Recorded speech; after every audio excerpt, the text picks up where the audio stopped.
Kranky life is the best to be now. For the best sports talk and it's free, yo. Kranky life will be your guiding light by keeping you informed both day and night. Kranky life, tell them. Kranky life, heed them. Kranky life, want them. Kranky life. From the courts to the field, we'll never lose because Kranky has the hottest news. With expert analysis, we break it down. Our in-depth coverage is best in town. Kranky life, tell them. Kranky life, heed them. Kranky life, want them. Kranky life. Kranky life where the sports is spicy and where we keep the discussion lively. Kranky life, get to know the name because Kranky analysis is never lame. Kranky life, give me my Kranky life. I want my Kranky life. Must have my Kranky life. Whether it's football or track and field, you know Kranky is at the wheel. So join the journey through victory and defeat and subscribe and don't miss a beat of Kranky life. Tell them, Kranky life. Heed them, Kranky life. Want them, Kranky life. If you're from England or USA, from Kingston or Bombay, from Kenya or Canada, Lagos or Havana, visit Kranky life. Tune into Kranky life.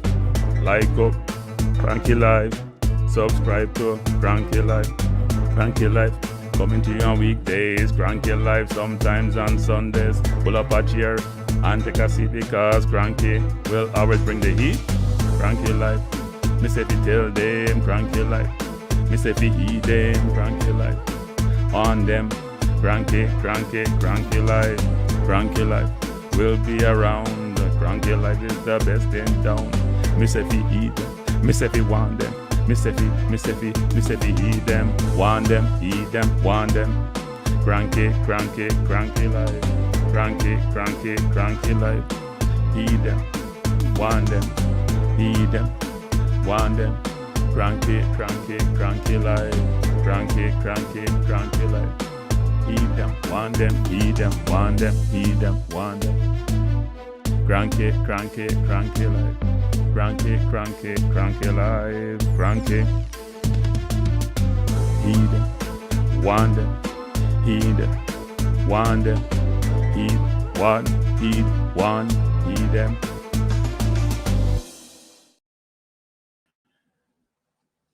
Buenos tardes. Good evening, everyone.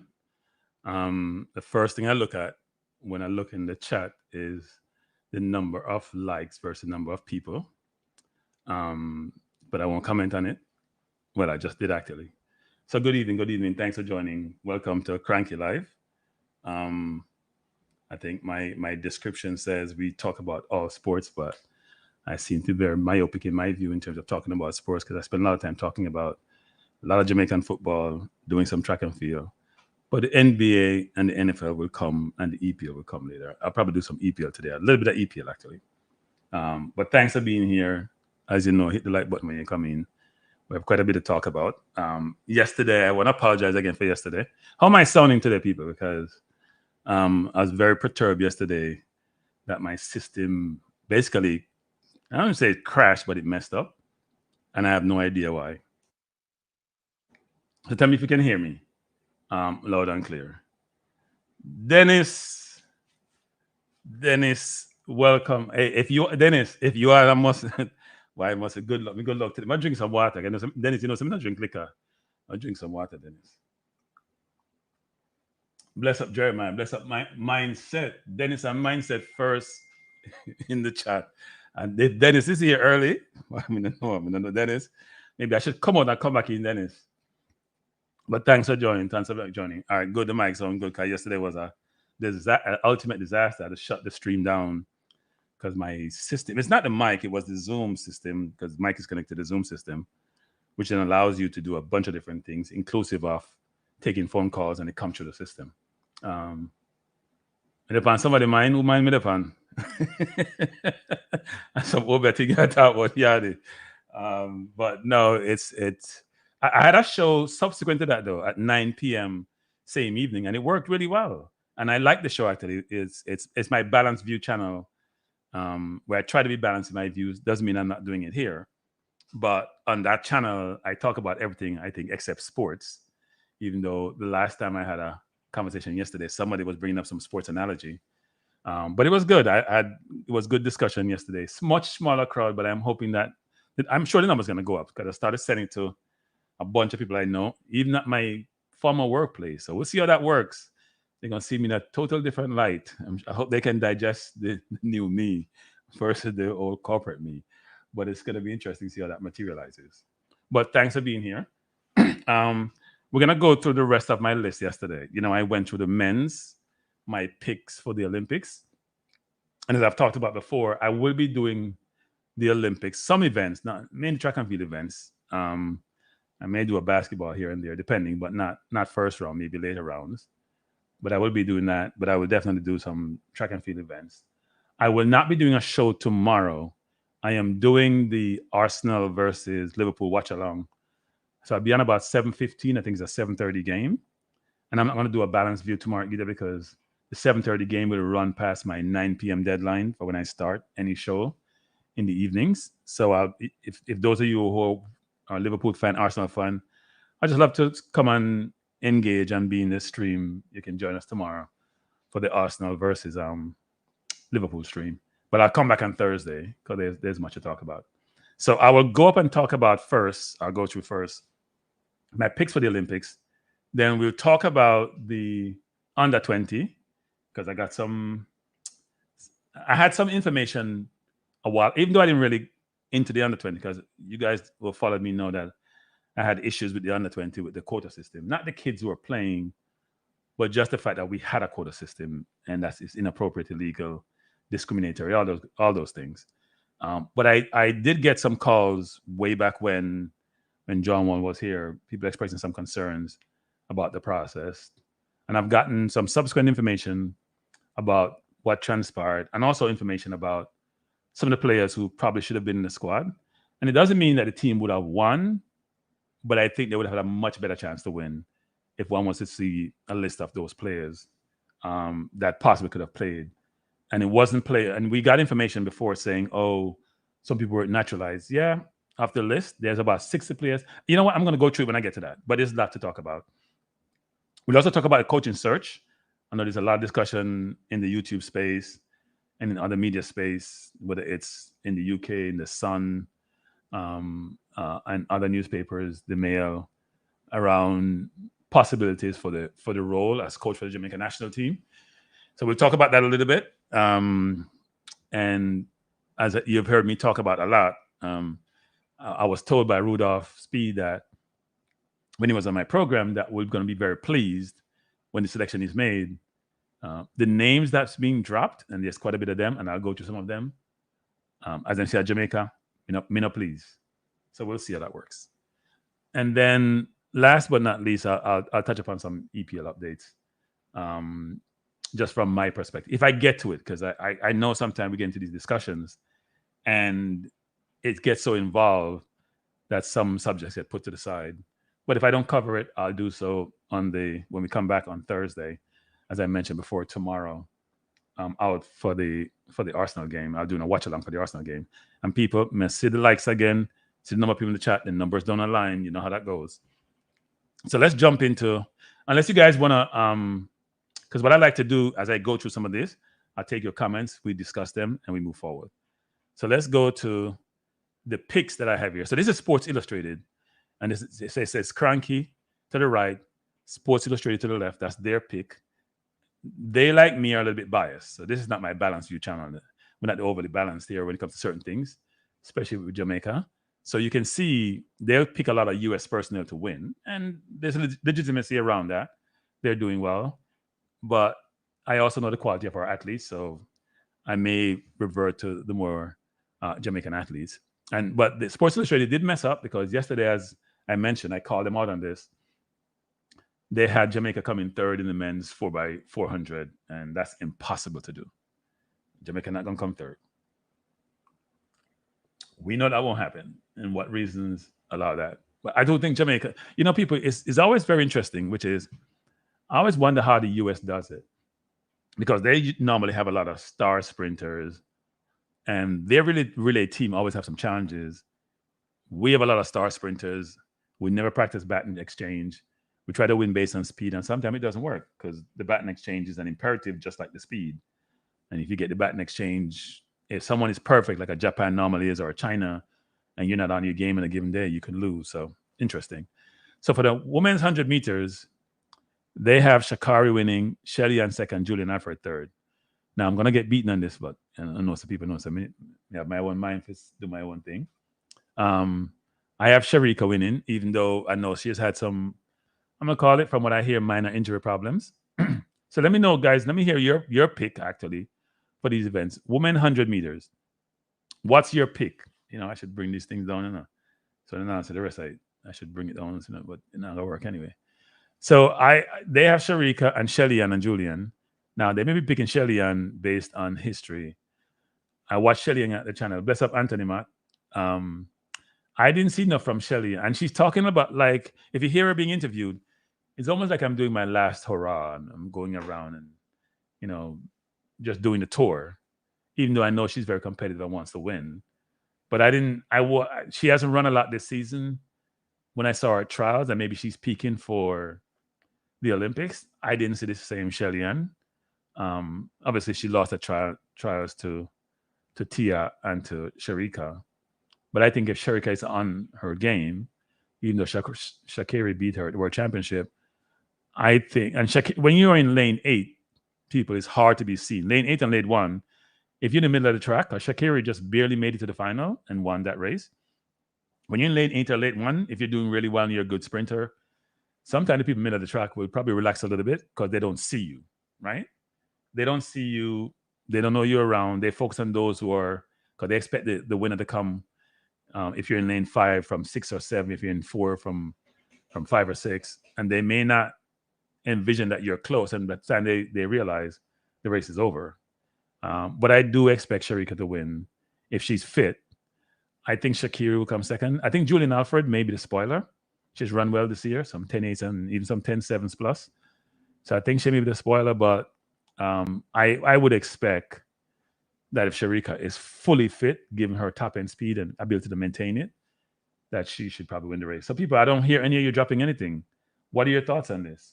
People, 28 likes and 40 people. I mean, I know that worked.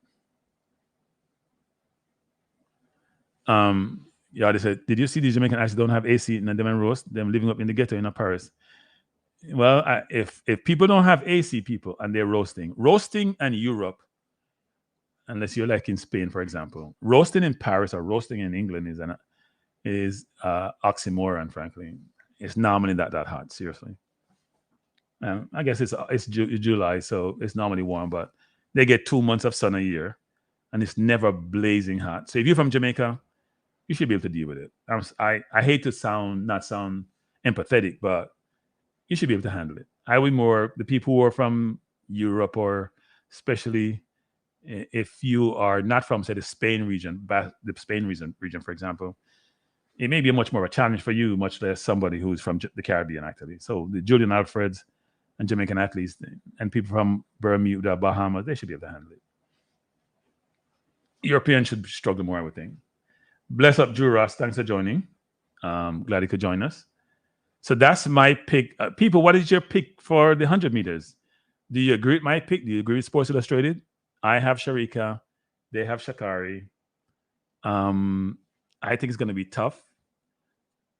And the interesting thing about when Shakari runs, actually, her top end speed is pretty good, and maintaining that top end speed, she normally does come from behind.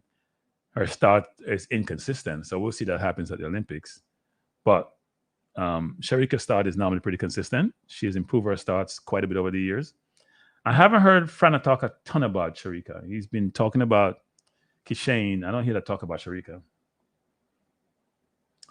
Yeah, well, the Republicans said there's no global warming, and the far right said there's no global warming. And all I hear about everywhere in the world, India, Middle East, Europe, out west here, everywhere, Caribbean, is the heat people talking about. So if we don't have any global warming, then, and people want to do their fracking and keep drilling oil, you're only going to get worse, people. Yeah, I think their picks are a little bit biased, and mine may be too. They could say my picks are biased, right? You're going to lean towards your home country, especially if you want to give them the benefit of the doubt. What do you in mindset? Oh, you're always a complete mindset. Give me a pick again, mindset. Give me a pick again. Because I mean, mindset. We all argue our positions, you know. So if you hear me give you a hard time, don't take it personal. So DV Group says he thinks Talou will get a medal. I don't. You know what? When Talou ran in Jamaica, when she ran in Jamaica, she looked good, but I saw her subsequently, she didn't look that good. Right? Talou somehow seemed to, when it comes to the big meets, underachieve, underperform for some reason, which is interesting.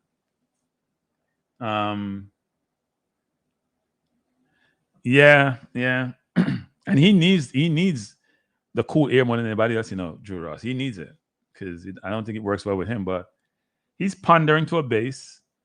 That base is the only thing about this, the immediacy of now and not tomorrow. So we'll see what happens. But the problem for global warming is that places like the Caribbean have no control over these things. They're the recipient of the bad decisions made by certain world leaders, and they can't change anything. So no matter what you do in Jamaica, you can't change what's happening with part of the world. It's going to affect you materially, which is not good. So that's the 100. So let's go to the 200. They have Gabby, Sharika, and Mackenzie. So you see their picks, right? Now, Gabby ran well this year, right? She ran some 21-7. Sharika hasn't necessarily been top form. But I pick Sharika, Gabby. I pick it the other way around, actually. Mindset says 100 meter Shakari gold, Julian Alfred second, Talou bronze. Wow. So you're not giving any Jamaicans any place in here, Mindset? So let me drink some water, Mindset, before I respond to your pick. Because you know how you make me have to drink water and calm down. Shakari could win. Julian Alfred, who really won in college and doing well in the pro circuit, is running really well. I mean, Alfred could upset everybody and still win. And St. Lucia should be proud of her. And Talou, I don't know about Talou.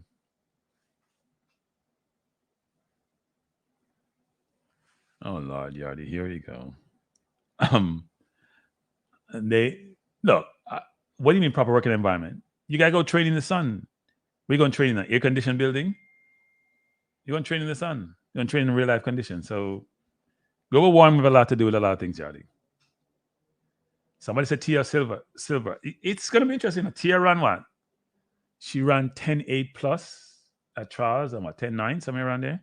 So she ran really well. When she beat the finals, wasn't the fastest final, but she ran better in the semis than she did in the finals. But she's been running really well. And it's kind of shocking to me because since I've been going to champs and watching the Clayton twins, Tina was always the one dominant, wasn't she? I think they were exchanging at one point. I think when you see them run sometimes, it's almost like they let each other win. And then Tina became the more vocal one, was the one more prominent. She won at the Under-20 World Championship. But you watch them run now, Tia just seemed to have matured later, but really, really doing well. Mine says Gabby, Asher Smith, and Long Silver interest. So mindset, you don't think Jamaican's going to place in any of these race mindset? You don't give Jamaica any chance to get any medal mindset. Is that real? I can't tell when Jamaica. Has Jamaica not medal this century? I don't think so. Shelly 0408, Elaine 12. Elaine what? The last Olympics and the one before, Rio, and Shelly the previous two. So it's 08, 12, 16, and 21, right? Because we didn't have one in 20. Interesting.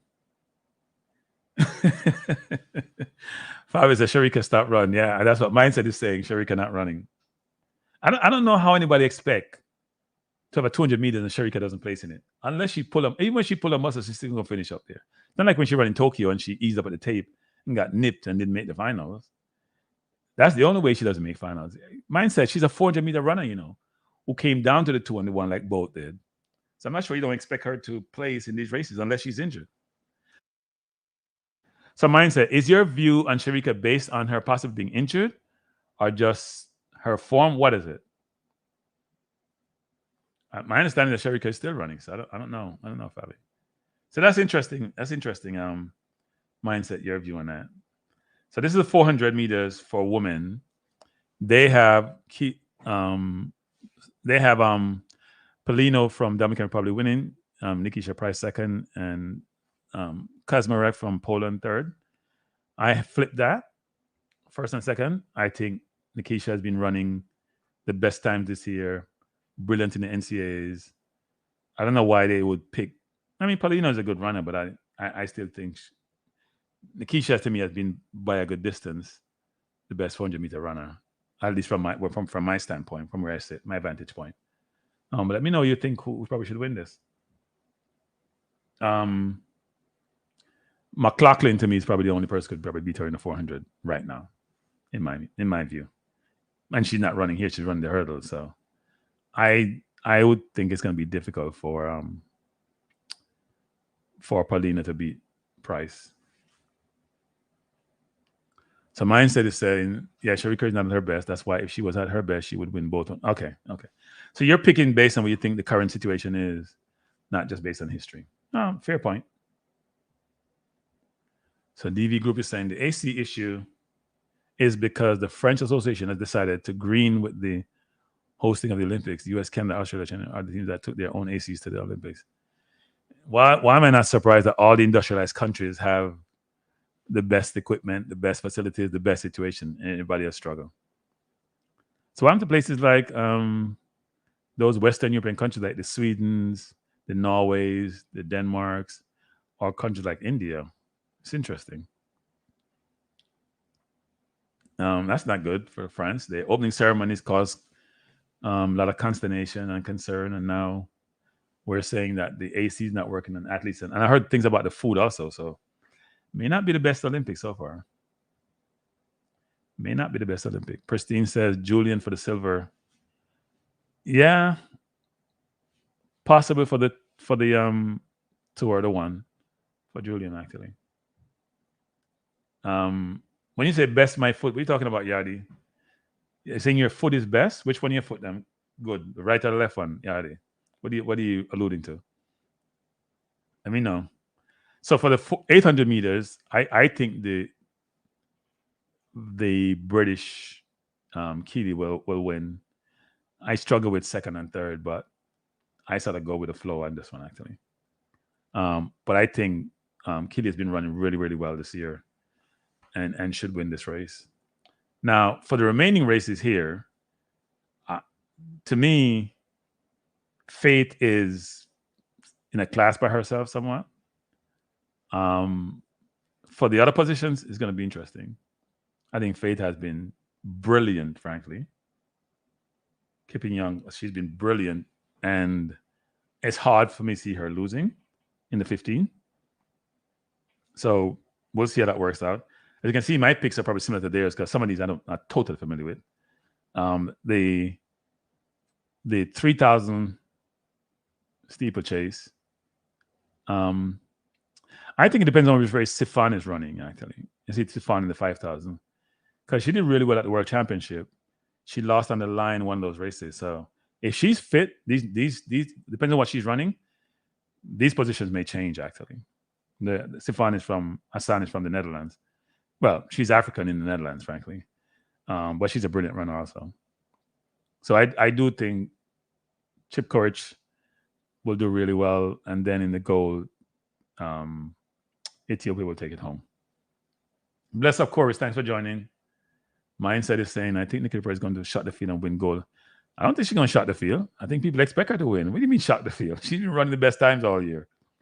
And she's running, and she's improving her times, break the national record. She's bringing down her personal best how much each time she runs. So, yeah, I don't think that's surprising. Chorus is saying, On It God leading 3-0 in their game. They're playing the team from Aruba, correct? So let me catch a soft team. Good thing that glad they're winning. Hope it continues. And we get some football after I finish going through this list of my Olympic picks. And as I said, people, I will be here doing my Olympic roundup as we move closer, starting on Friday, actually. 10,000 meters. You see the runners there. I'm not going to spend a lot of time on these because they don't have any U.S. or Jamaican runners here, or even British. Frankly, it's mainly either Africans and or Hassan from Netherlands for these. And you go into women's marathon. I don't spend a lot of time in the marathon, so I know some of you do, but I don't. 110-meter hurdles. I sort of flip this. They have the U.S. winning with Messiah Russell, and then Nugent second and Daniel Williams third. I flipped it with Nugent and Russell, even though I think what's her name from Nigeria would have a say in this, actually. And I don't think this is just going to be purely Jamaica and the U.S. I think the Bahamian and Nigerian will have something to say about this. Now, for the 400-meter hurdles, it'll be a two-person race between McLaughlin and Bowl. Some people call her McLaughlin and LeBron. I think that's going to be. I think McLaughlin will. She's just a different class. Bowl is brilliant, by the way, but McLaughlin's just a different. She's just a different class. She's just different. Almost every time she runs, her time gets lowered. And even if she runs flat four, I think she runs flat floor, she may win the flat four herself. So I do think that she'll beat Bowl, even though Bowl is a brilliant runner and has been doing really, really well, actually. So that should be interesting. 4 by 100 meters. I went with my you can see the bias pick on my side. They have US Jamaica, I have Jamaica, US, and Great Britain. I couldn't in all conscience pick Jamaica to lose 4 by 1, even though I think the US probably work on their bat and change and in a much better position than we are. We seem to don't do that.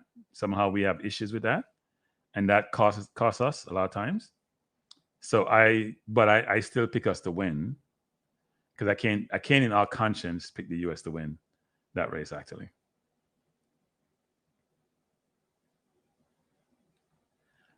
Juras said Williams is not in the top 3. Well, I mean, she won the world championship and she wasn't even supposed to be in the top 3 at all, didn't she? Juras? She supposedly didn't have a chance in you know what, and she still made it. So I'm not counting her out, actually. I think she's surprised. I really do. I think she's surprised. I am not counting her out at all because, she turns up in the big races. Claudine says, Fana said Sharika is 100%. Not a doctor, so I'll just take his word for it. Yeah, I mean, he's been talking a lot of late, hasn't he, people? He said Kashane hasn't run at his maximum speed as yet. So Fana has been doing a lot of talking. Yeah, let's hope it materialize in gold and silvers. Okay, I hear you, Drew. So she's your favorite athlete, but you don't think she's going to make the top 3? We'll see. DV Group says, think US sweeping the relays. They have a good team, but look, if we're going to have Nelson, Tia, Sharika, and Shellyan, and we have good batting changes, we have a chance. All right? We have a chance. Both, we'll get a good start. We'll get a good anchor. Shelly should probably run the backstretch. Tia probably runs. It depends on how we go. Kemba to me is a brilliant start, so she probably should start. So it depends on how they decide to line the athletes up. But the US does have a very good team. And a lot of them are running well, actually. A lot of them are running well. So that's a 4 by 1. And in the 4 by 4, I think when we go to these championships, the US should just not run the 4 by 4s for both men and women. When last have they lost a 4 by 4? I can't recall. Alcova says, Nugent, Tina, Shelley, Jackson. Nugent over Kemba? Really? I thought Kemba was there, actually. Who am I missing? Oh, Forbes. Is it Forbes I'm missing? I'm mixing people up now. I'm coming like Sports Illustrated, which says Jamaica will come third in the 4 by 4. I don't think they're gonna bring Nugent for the relays. It's probably who finished fourth at the championship. I would think so. So I don't know why I thought Kemba was there. But no, I don't. For the 4x4, I think, yeah, US should just print their names on it. The race is between second, third, and fourth. Actually, it's not. It's yeah. So you think Nugent will run the final? That's interesting. Interesting. As we go to high jump, we do have Lamar Destin in there, so and she jumped well in college, so we'll see how that goes.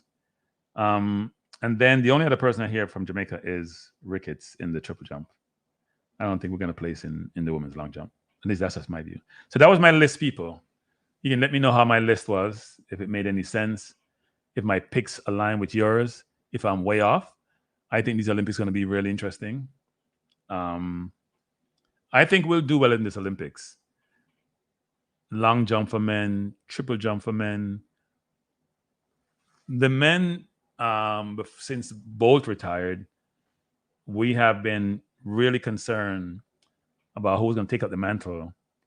Oblique Seville had done well, came fourth at the World Championship. We thought he would do better. But I think he's also getting better. And hopefully, I know he was in Germany seeing a doctor, so hopefully it's not a big issue for him. And he's a brilliant coach in Mills. But I would expect that Kishane and Noah and Oblique will fight off for the 100 meters. There could be surprises in there. Bernadette is not, Benradek, I should call him, is not chop liver. We'll see what Jacobs does, even though he's running 10 plus. He's not running on the. You have to run, I think you have to run on the 9.8 to win the 100. Why is SI wrong in it? Now it's predicting Jamaica third place. Hey, before the game, you see, before the game starting problems, he knows the answer, you know. He knows the answer, but he just wants to rub it in. Before the game, why are you trying to rub it in? I'm not going to answer that question before the game. You and I know why Jamaica shouldn't be third place in the 400. Okay. We're not third place because Antonio Watts is not there. Let's put it that way.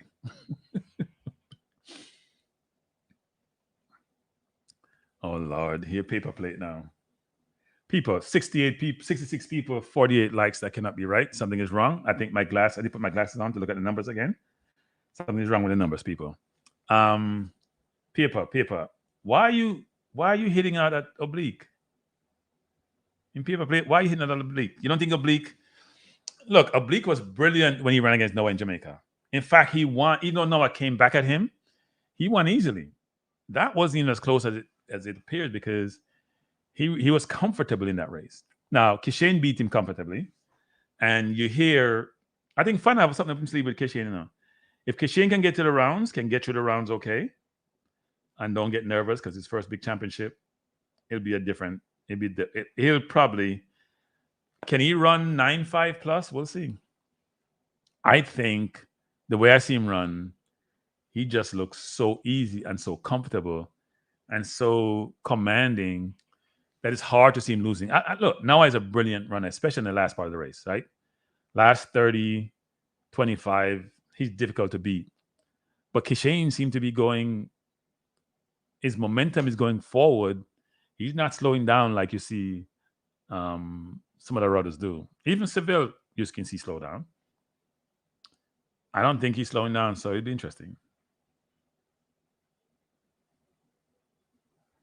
I think someone give you the story of the under-20 game. And we'll talk about, before the game, we'll talk about the under-20 because that's where I'm going next. Yeah, I guess US One Love. This is not, what we had about 2 in the first 6 minutes or so. At least they're looking better than we did. No,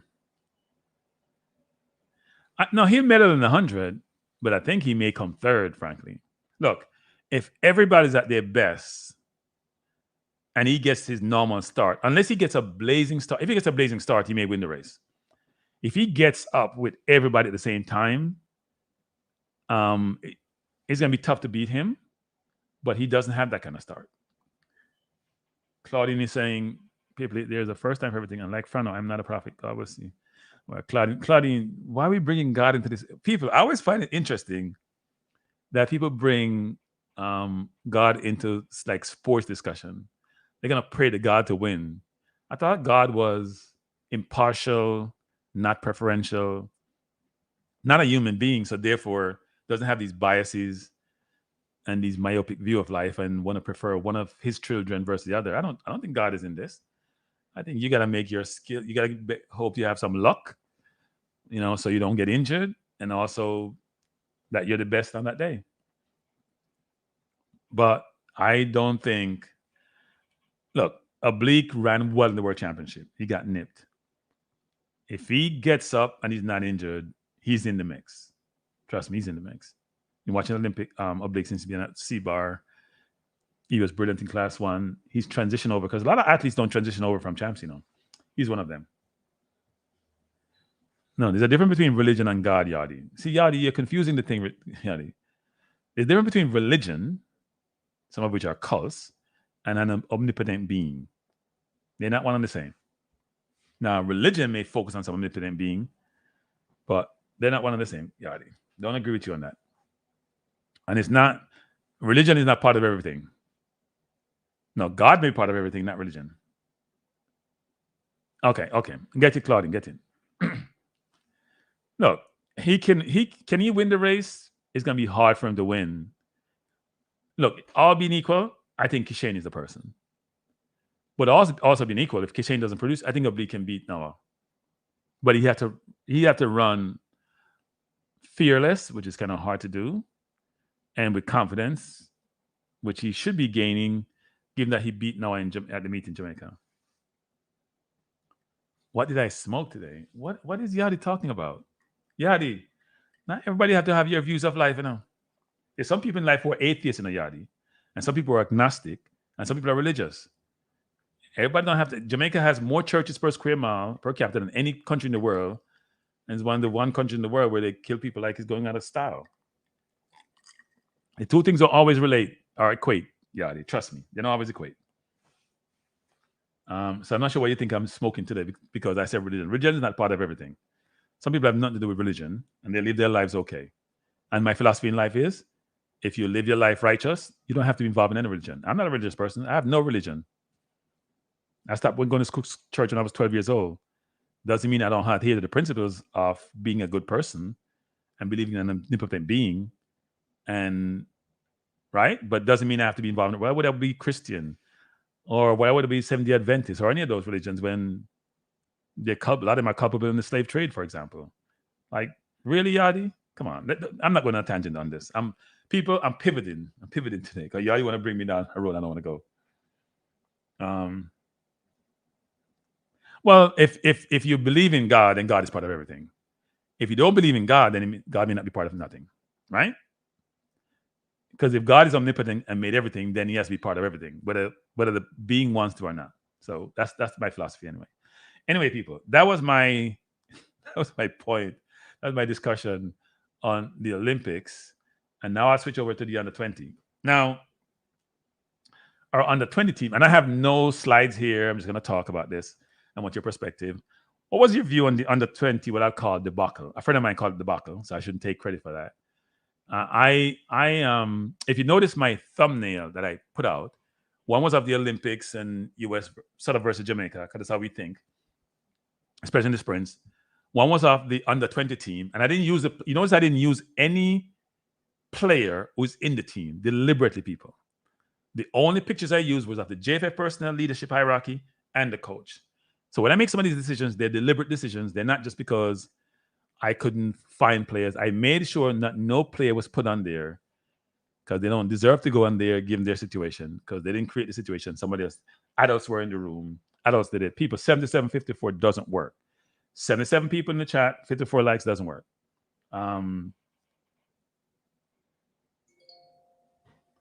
You're trying to control the narrative, Kranky, your platform. So big up.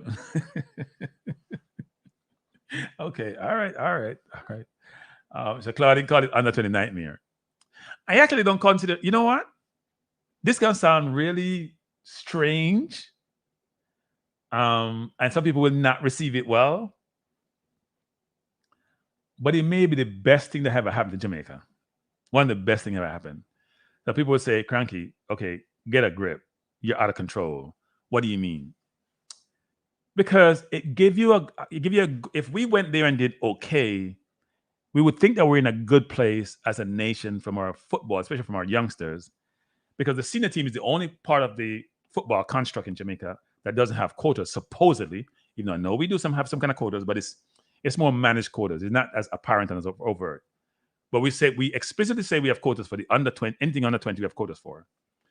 But this result was so bad, it led you to take a step. You know what? We need to, I'm going to use this term, blow it up and start over. Like blow it up and start over. Because even though I think we had about 5 overseas players in the squad, and by the way, they didn't all start, and probably all should have started. We realized that we may want quotas so we can go exposure to players. Because when I looked at the provisional 60-man squad, there was about, after 60, was it 12 or 13 Cavalier players? Am I wrong on that? It wasn't 20%. So it's probably about 16%. It got to be about 10 Cavalier players was in the number, along with a number of other players. It was an inordinate amount. Now, they won the Premier League, and their team was under 24 in terms of numbers. But those numbers are not disputed when I saw the initial 60-man squad. Now, when you narrow it down to the 21, what the number was, I think they had about 5 or so players in there. Right? Fine. Numbers are the numbers. But at least you get a view to see what the competition in the world, at least in not these people, it's not even the world, This is Concacaf. This is not Europe. This is not Africa. This is not South America. This is Concacaf. And we got 50-0 in 3 games. We lost to Cuba. When last time we lost to Cuba? Like 3-0. So as I said very early in this process, in my previous show, we gave the coach a basket to carry water. In fact, it wasn't a basket. We gave him something circular with no bottom at all. Because in basket, some of the water may get soaked up. Depends on what kind of basket you gave the person. There was no bottom. It just pour out. That's what we gave him to carry the water. So mindset says coaching is our problem. Bless up Amzo. Mindset says coaching is our problem. Claudine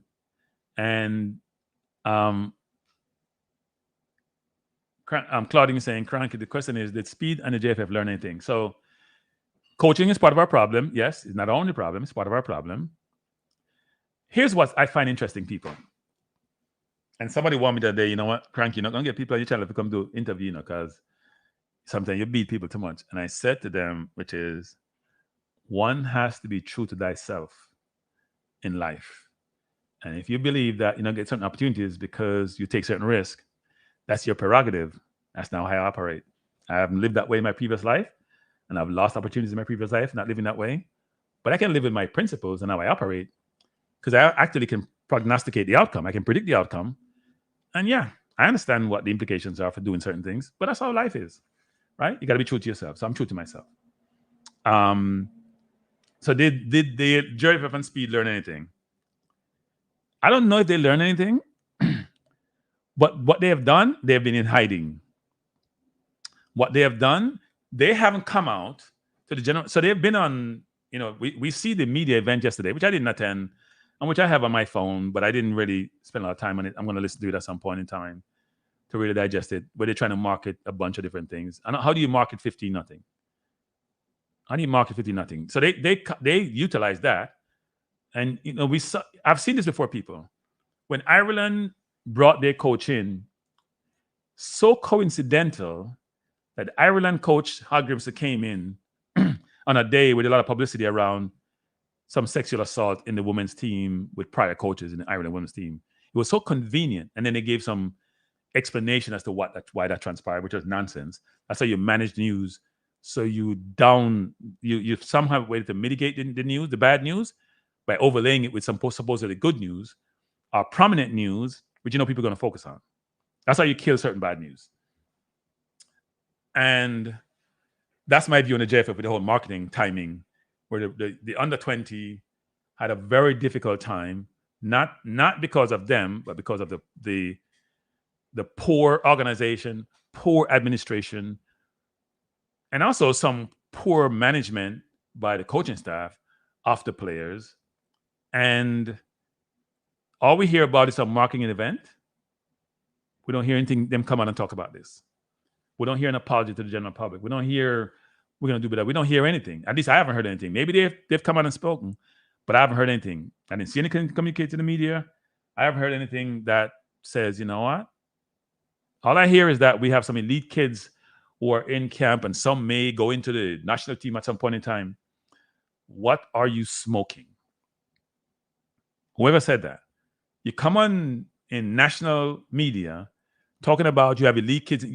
Wasn't the under 20 the elite kids? So what was the under 20 kids? Weren't they elite kids? The under 20 we sent to the Concacaf tournament. Weren't they elite? If they're not elite, then who is elite? Huh? I'm curious. If they're not elite, bless up Shushan, bless up Conrad. If those kids are not elite, that's the under 20, then where are the elite kids? I'm confused. Yeah, I don't know why we're not seeing anyone from the JFF. I'm very curious as to why we haven't had any. What Rudolph always says, as he said in the last Nations League, not Nations League, the last Copa, is that they do a performance review of all the things that transpired around a given tournament, and that report is probably escalated up to the board. Here's the thing, people. I have a question. This is in Patois. Who are review the people who do the performance review? That me want to know. Who is reviewing though? Because it's not normally you're reviewing the contingent that went to the event, you know. Who is reviewing the people who put this all together and execute against it? Who is reviewing those individuals who came up with the squad that went to Concacaf? Who sent the kids there the day before the tournament? Who mess up all this other logistics surrounding this? Right? Who's reviewing that? I saw a list of I was called a long time ago about some of these things. I saw a list of about 60 kids. That list got whittled down. I'm going to give you some information, people, which you may have heard about, but may not. If you look at the list of overseas kids, about 5 were taken, right? Some of these were called already. And the ones who weren't called, kids, we had kids from Germany, Netherlands, US, UK that were not called. And if you look at their profile and their background, you'd be amazed how they weren't get called. In fact, you would say, why are some of the kids, who even overseas kids, who got called in the team in preference some of these kids? Kid from Ajax, Everton, other team. Some other kids. Of the kids, we hear that, okay, the kids weren't released by their clubs or some weren't naturalized. Hello, of the about 16 or so that I saw, 3 weren't naturalized, waiting for papers. And only one kid, I think, that probably got turned down by their club coming across. So I don't know what we're talking about, some of these things. So you have your quota system. It's failed miserably. In fact, it's so miserable. I hope those kids don't have nightmares from playing in that tournament. Get 9-0 and by the way, people, that 9-0 they got should not have happened. Even with the squad they had there. You know why? Because when you're down 2-0 in the first 10 minutes, you regroup, you reset yourself. You see what Hoggerson did when Jamaica were down against Ecuador early. What did he do? What did he do? He moved from a back 5 to a back 4 and moved Latibor there in the midfield, which changed the entire game. We came back and almost scored 2. We should have scored 2 because the penalty should have been given. But because we don't attend games as fans, they probably didn't want us in their stadium. They probably want the Ecuadorians there because they fill up the stadium and it's all about money. That's my conspiracy theory there. So at the end of the day, you see an adaptation. You know what our coach did?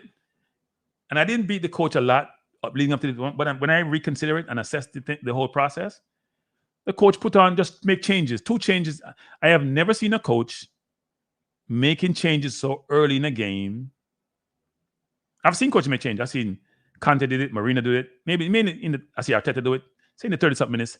But it's when a player's playing really so bad, you want to save him from himself. All the kids were playing bad, so I'm not sure who he decided to take off. He took off 2 in the first 20-something minutes, then take off another one before halftime.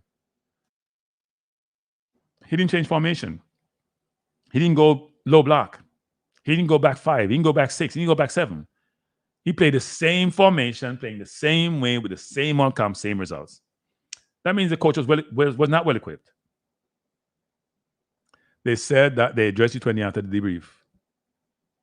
What they addressed the U20? When? When did they address the U20, Alcova? In that same conference? Because I didn't listen to that conference.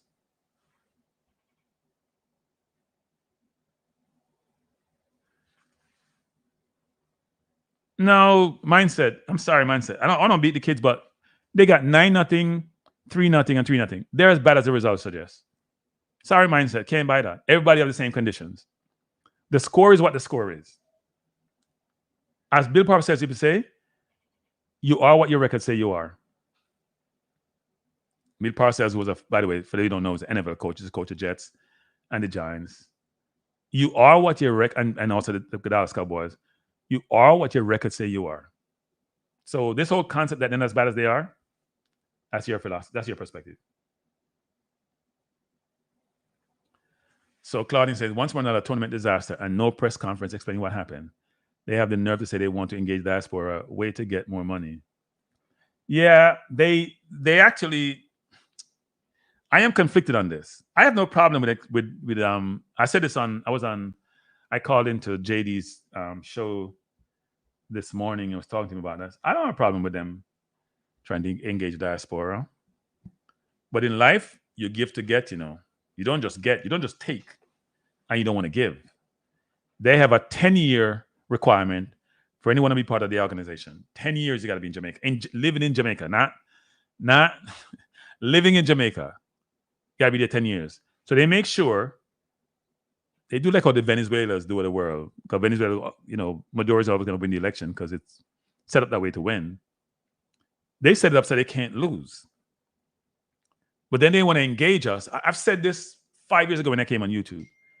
You want to engage us, but you don't want to. You don't want to be. You don't want us to have any say about anything, do anything, but you want the resources that we have. That's what is disturbing and concerning when it comes to these things. Diaspora has money. That's a fact. A lot of people who leave Jamaica, plumbers, carpenters, teachers, lawyers, doctors, engineers, a lot of them have come to America and done really well. They have disposable income. They can afford to contribute. But do you value them? Do you engage them? Do you show them that you want them to be partners? Or you just want their money and tell them to go away? That's what it seems like to me. You don't really engage the Diaspora. You guys keep saying you want only local. So why you want to engage that? Because people, the more I think about it, I'm here to scratch me. You have a quota system. How does a quota system encourage the Diaspora? Maybe they're confused about what Diaspora means, actually. I think there's a mix-up. I'm going to take a step back, people. Let me drink some water. I'm going to take a step back. Something's wrong here. The Diaspora must be something. You guys are wrong. I've heard they're talking about Diaspora, but I think you guys are wrong in some respects, which is, I think they're confused. Somebody's confused someplace. Okay? Somebody's confused someplace. You can't say you want to engage the Diaspora. You want a Diaspora. You want to be part of your organization, how you operate. When you're telling them you're going to exclude them you're going to discriminate against them and their kids and their offsprings, but you want their money. What kind of madness this? Let me start talking some pattern now, because I got beaten by somebody, by the way, who told me that people who are not even in the States, because I try to reach out to other people. Sometimes when I speak Patois, they don't really understand me. So people in Jamaica beat me. I'm not speaking of Patois. People who don't speak Patois, which is my channel, beat me, say they don't understand some things that I say. Right? In fact, I was talking to one the other day, and he was like, I don't understand half what you said sometimes. I put you on speed dial sometimes when I'm listening to you. So I got to manage, but something had to be spoken in Patois. It can't be in English. So you want my money, but you don't want my input. You don't want my time. You just want the money. You don't want nothing else to do with me. You don't want my kids to be around. Me a 15-year-old, 14-year-old who want to play. I mean, people say, oh, Kranky, that's not the case. They have under 17 in the US and they're training them, blah, blah, blah, whatever. They have a quota system for citizens. Stop. I don't want to hear that. And you know what the strange thing, people? More and more kids I meet who have Jamaican heritage, and I know like 3 or 4 now. I was talking to their parents more recently. They're getting Jamaican passport and citizenship, not because they want to play sports, because they just think it's something they need to do. It's a good thing. They want it, and they don't really need to get it. It's not a need; it's a want. But they think they need it because they have a U.S. passport. They can travel anywhere in the world without worrying. They're going to Jamaica, don't worry. But they want the identity in writing, physical, to say they're Jamaican citizens. They want to be associated with Jamaica, even though it's not a need on their part because they can travel. It's not like you in Jamaica trying to get U.S. visa, so you need a U.S. thing to come here. Either you get 10-year or you get a naturalization, you get citizenship. For them, they want to get it because they feel they're Jamaican. They grew up in Jamaican household, speak the language, eat the food. That's what's in their community. So that's what they're about, right? And you're telling them, oh, by the way, you know what? No. We are reserved some things for the real citizens. You're not a real citizen if you're not born on the island. You're not real. I understand the dilemma the JFF face in trying to improve and give exposure to kids on the island. You know, you do that, JFF? You get them to be better than they are. You get better coaches. You get better facilities. You get better surroundings. You get better environment. You have people outside your jurisdiction working with you to collate more of the intellectual capital to help you think outside the box. Because all I know in a JFF, things don't know everything about everything, and you don't. There are a lot of people outside Jamaica who have information, who have mindset, perspective that could help organizations. But you don't want that. You don't want that input because you want to control everything. And part of it is about money. Because if you give players a chance to travel to be in the national team, they get exposure, sell them on for money. We understand that. But make them good enough to sell them, because when you sell them and they go overseas, they come back to Jamaica in no time, a lot of them. So that means you haven't done a good job. And so it's very frustrating, people like me just watching the whole thing transpiring and saying, what are you doing? Why do you guys think you know everything about everything when you don't? Why don't you leverage other people in terms of how you make decisions? Why are you doing that? And the outcomes are not, the senior team didn't win anything, even though it's constituted of a ton of overseas players. The junior team didn't win anything, but they did much worse than the senior team. At least the senior team got there by winning to their tournament. The junior team they got there by winning, but against inferior competition. When they get to the real place, they were poor. They were poor. Real poor. So Einstein said, look at your senior team. They don't think good players are in the senior team yet they can't beat anyone. It's not all down to them. Mindset. What do you mean they can't beat anyone? They went to the Nations League and they beat Panama. No, let's back up, people. And let's think about this very rationally. Because, yes, mindset, they lost all the game at Copa. I don't think they expect to win any game at Copa apart from maybe Venezuela. And Venezuela did better than won the zone. Right? So let's think about this. They did better than Mexico. And Mexico is a perennial powerhouse. So the senior team won their 2 World Cup qualifiers, not convincingly, by the way. They made the Nations League semifinal, and coulda, shoulda, should have won the game. Apart from that's where you see divine intervention for the U.S. The bounce off Burke, not Burke's fault in the goal, right? But they would have won that game in regular time and played in the finals, right? It didn't happen. They beat Panama, who we haven't beaten in a ton. So they did well. We can't say they did well. They went to Copa. And they played better teams than them, to be frank. Mexico, to me, was better, but they held their own against Mexico. And because Hagrimson was going to Ireland, he didn't care about making us a ridiculous change that cost us the game. Against Ecuador, we should have gotten a penalty. So we could have gotten points of the Mexico game, points of the Ecuador game. I think we just didn't turn up for Venezuela because we were out of it, right? So you can make excuses for the Copa. You can't make excuses for getting 9-0. What's the excuse for getting 9-0, people? There is no excuse for getting 9-0. And somebody sent me some stats, which are even more alarming, about our number of passes that we make, the percentage. Look, somebody says, "Oh, the kid." I think was it Mindset that said the kids weren't as bad as their record suggests. They may have been worse. The U.S. could have scored more than 9. Costa Rica should have scored more than 3. And I don't think the Cuba game really mattered. So I don't agree that the record doesn't suggest. It suggests we have a long way to go, people. It suggests the Quota system is illegal, a farce, and should not be in play. And if you want to engage us in the diaspora, it's funny, people, how politics and sports intertwine. And I'm hearing this more and more. And by the way, people, let me just say this. And I should have said this earlier, and I forgot actually. See how bad I am in promoting my own channel? 9 p.m. tonight. I know some of you just love the sports thing, but if you come watch me talk politics at 9 p.m. on my challenge Balanced Views, because I think there's a lot to talk about, especially with, Trump is 24-hour news. 24-hour news, not a small number, 24-hour news, but so is Kamala. Miss Harris, or Mistress, well, I'm gonna call her Miss Harris because her married name is not Harris. She's also 24-hour news. And Balanced View is on tonight at 9 p.m.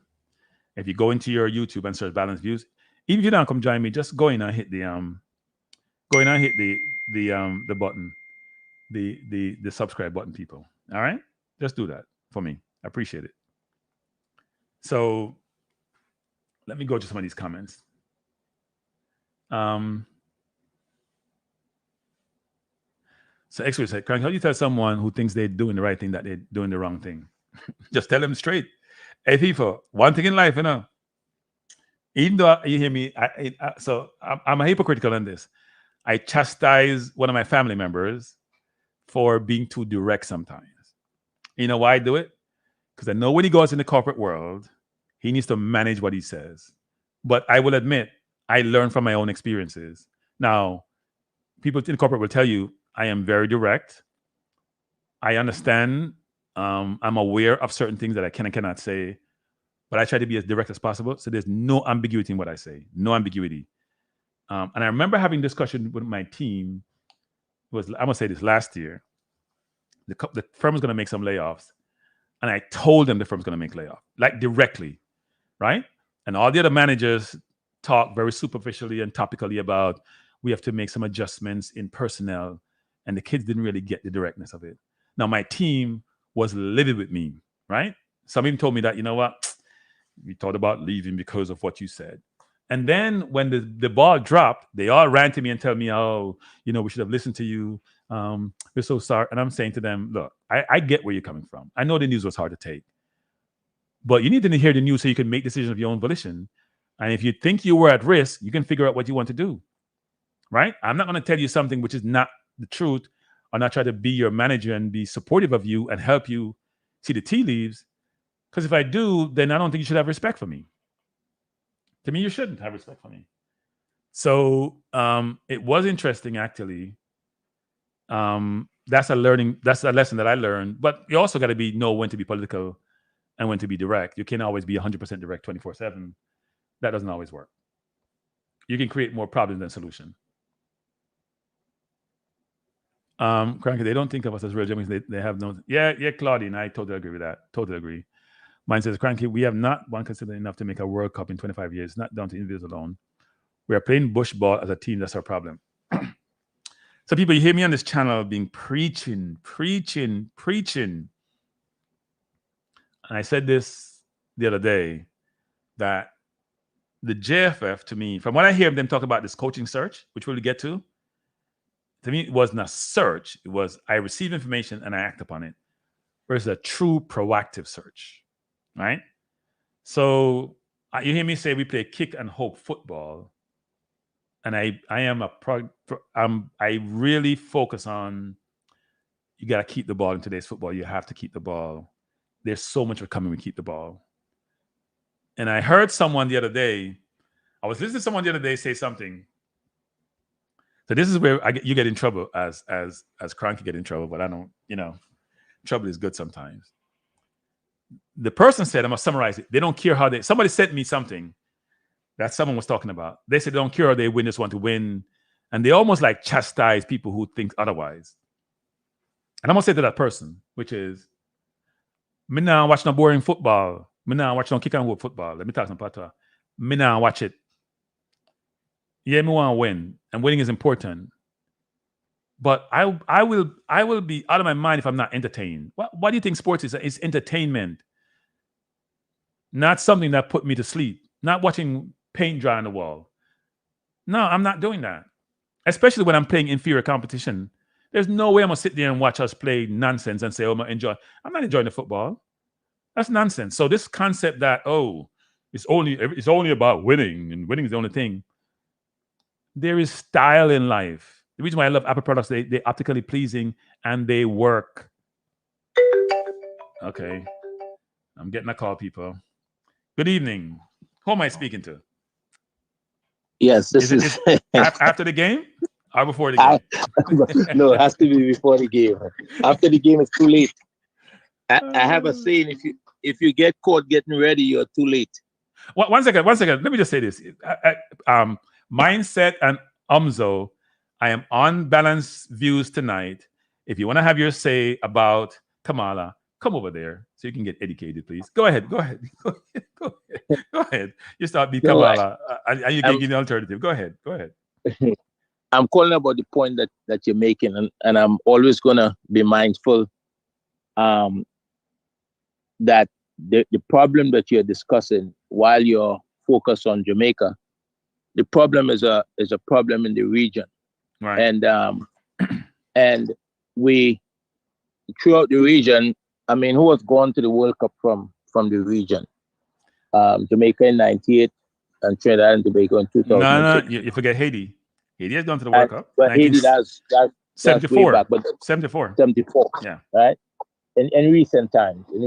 Okay. So, but my point is this: there's never been a period of time in the region where any nation in the region was playing a style of football that brought consistent success, like what Spain is having now. It has always been a one-off, right, where we get some success because they have one or two individuals that could make a difference. When you look at Spain, they've won the Euros, they've won the Women's World Cup, they've won the Under-20 Women's World Cup, the Under-17 Women's World Cup. They qualified to the second round of the in both men and women for the Olympics, and they've just recently won the Under-19 Euros. So that's a country that has done something that is consistent and is working for them over a period of time and is bringing success.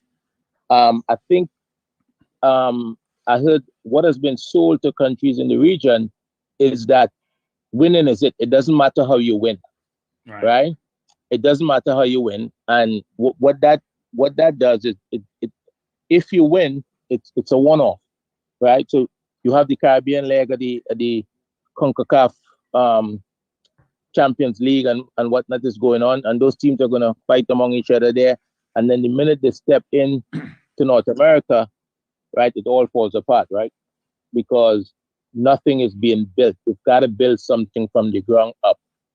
It must have an identity. Every football team have an identity. And if your goal is just to win, that's short term. That's short term. That doesn't bring any success along the way. No, I don't disagree. And I hear Mindset saying, I love this conversation. He said, an ugly, boring win is always better than a pretty loss. I don't know why you're arguing like that. If I win, I'm entertained, period. Okay, so here's the fallacy in that argument. Can I take that? Yeah, go ahead. Take that.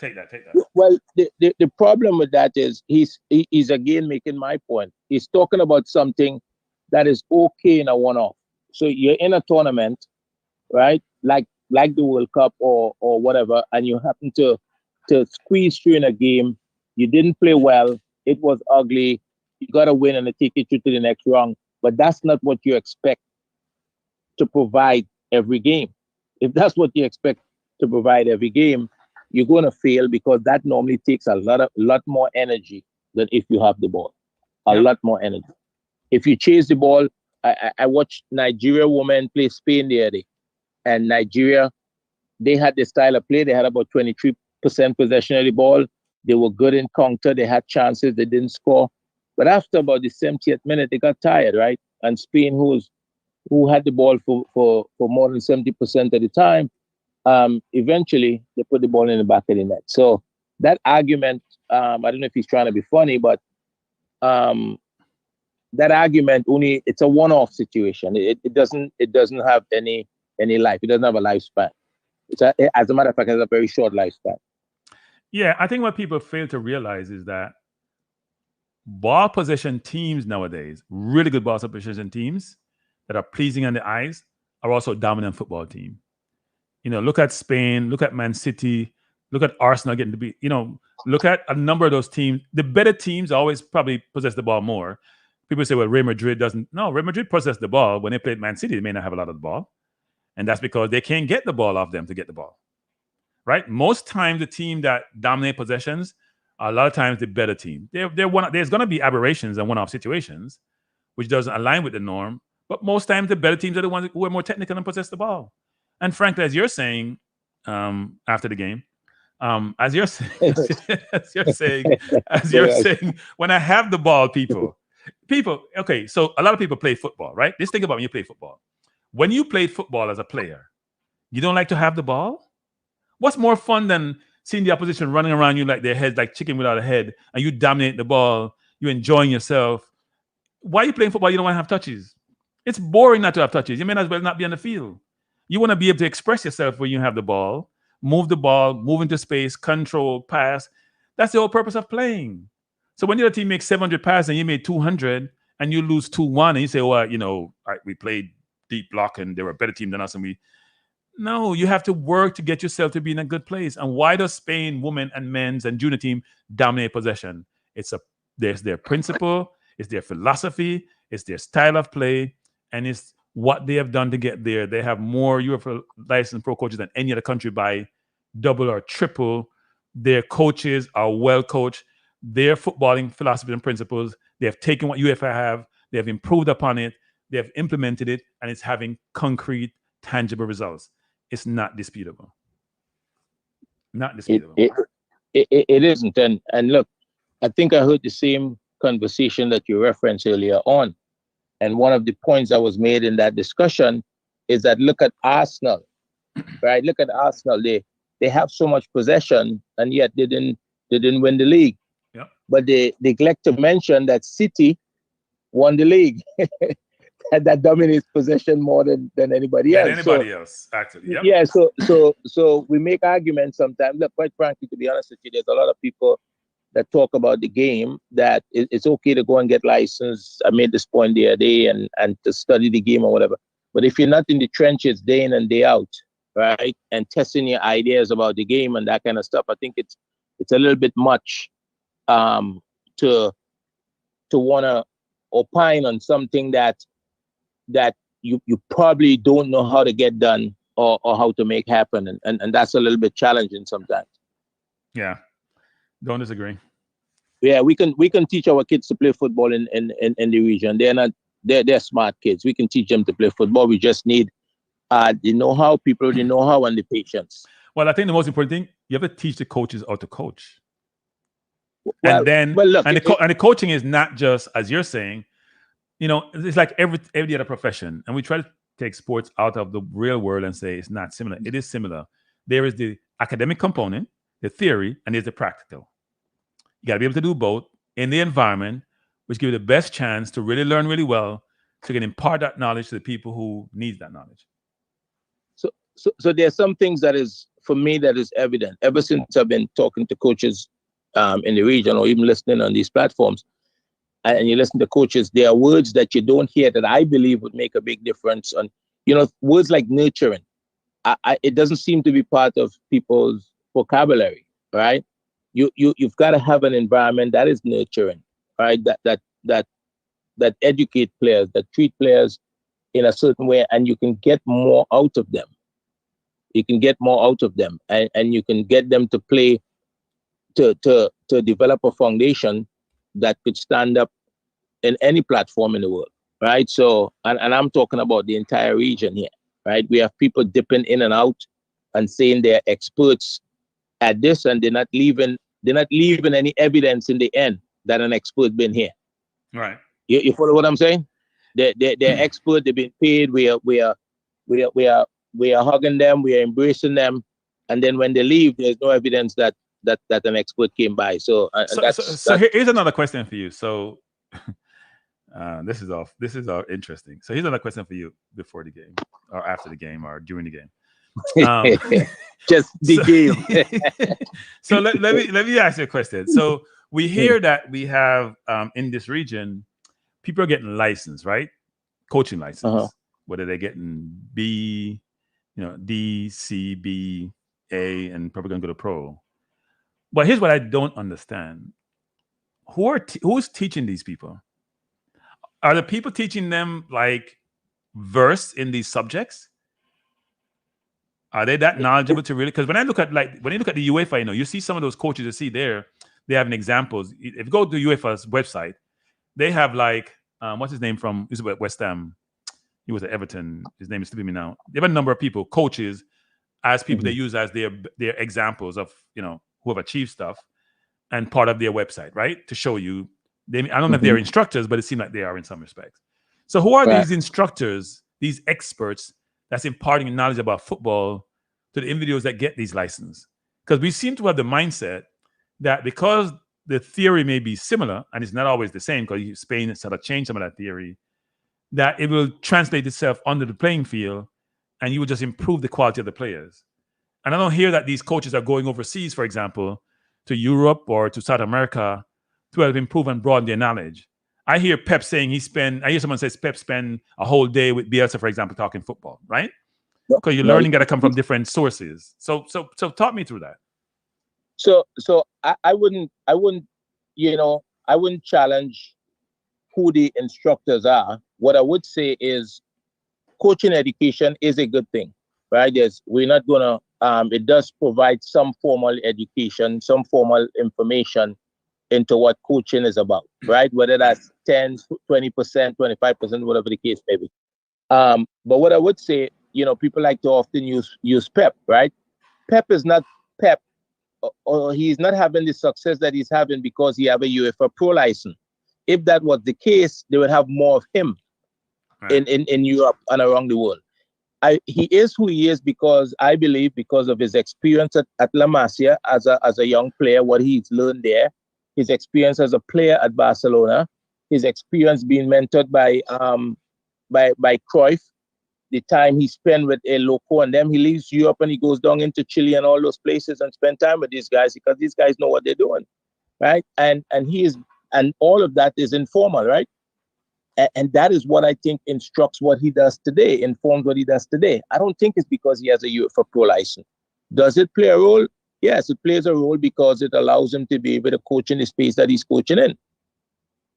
Okay. So I think we are placing a tremendous amount of value on the licensing process and giving it more weight than it deserves. Again, I'm not saying that it's a bad thing, but we have to weigh it properly and understand that if Kranky could coach, if we recognize that Kranky knows what he's doing and he does not have the qualification, we need to get Kranky the qualification.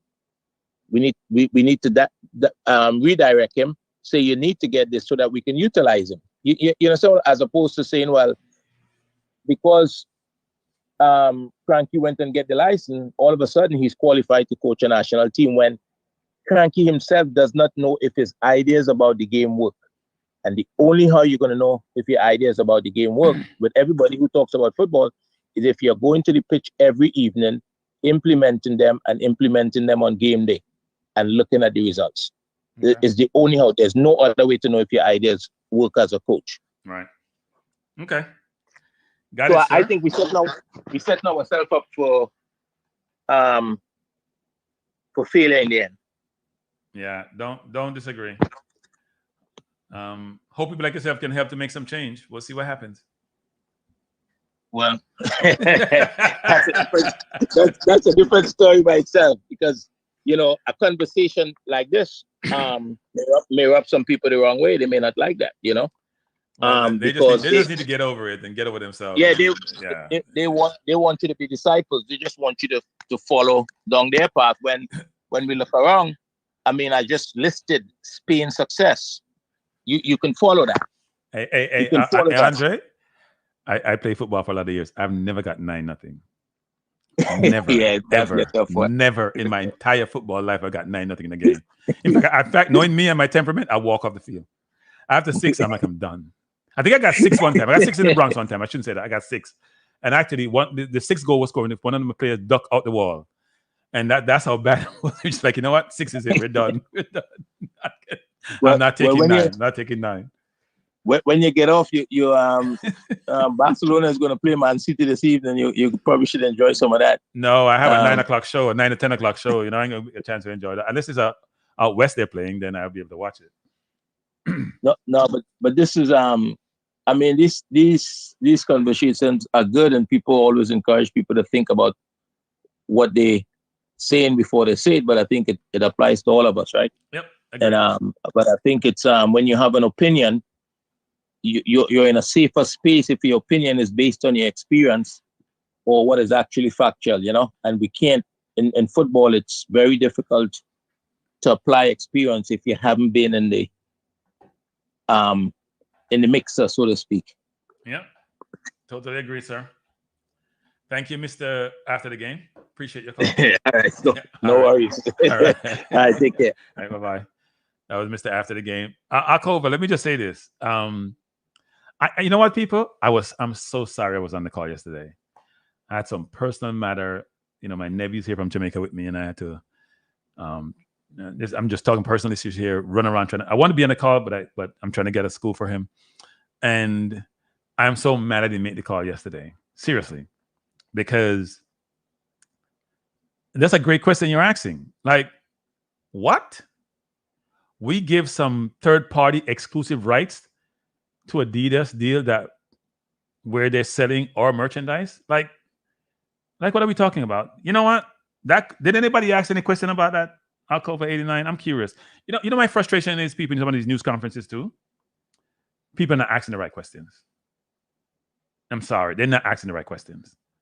They ask these superficial throwaway questions, and they're afraid to make people squirm. You're not trying to make people squirm. You want information. And that's not only for Jamaica Conference, by the way. I heard some question being asked of Arsenal the other day. I was like, is that really the question you want to ask him?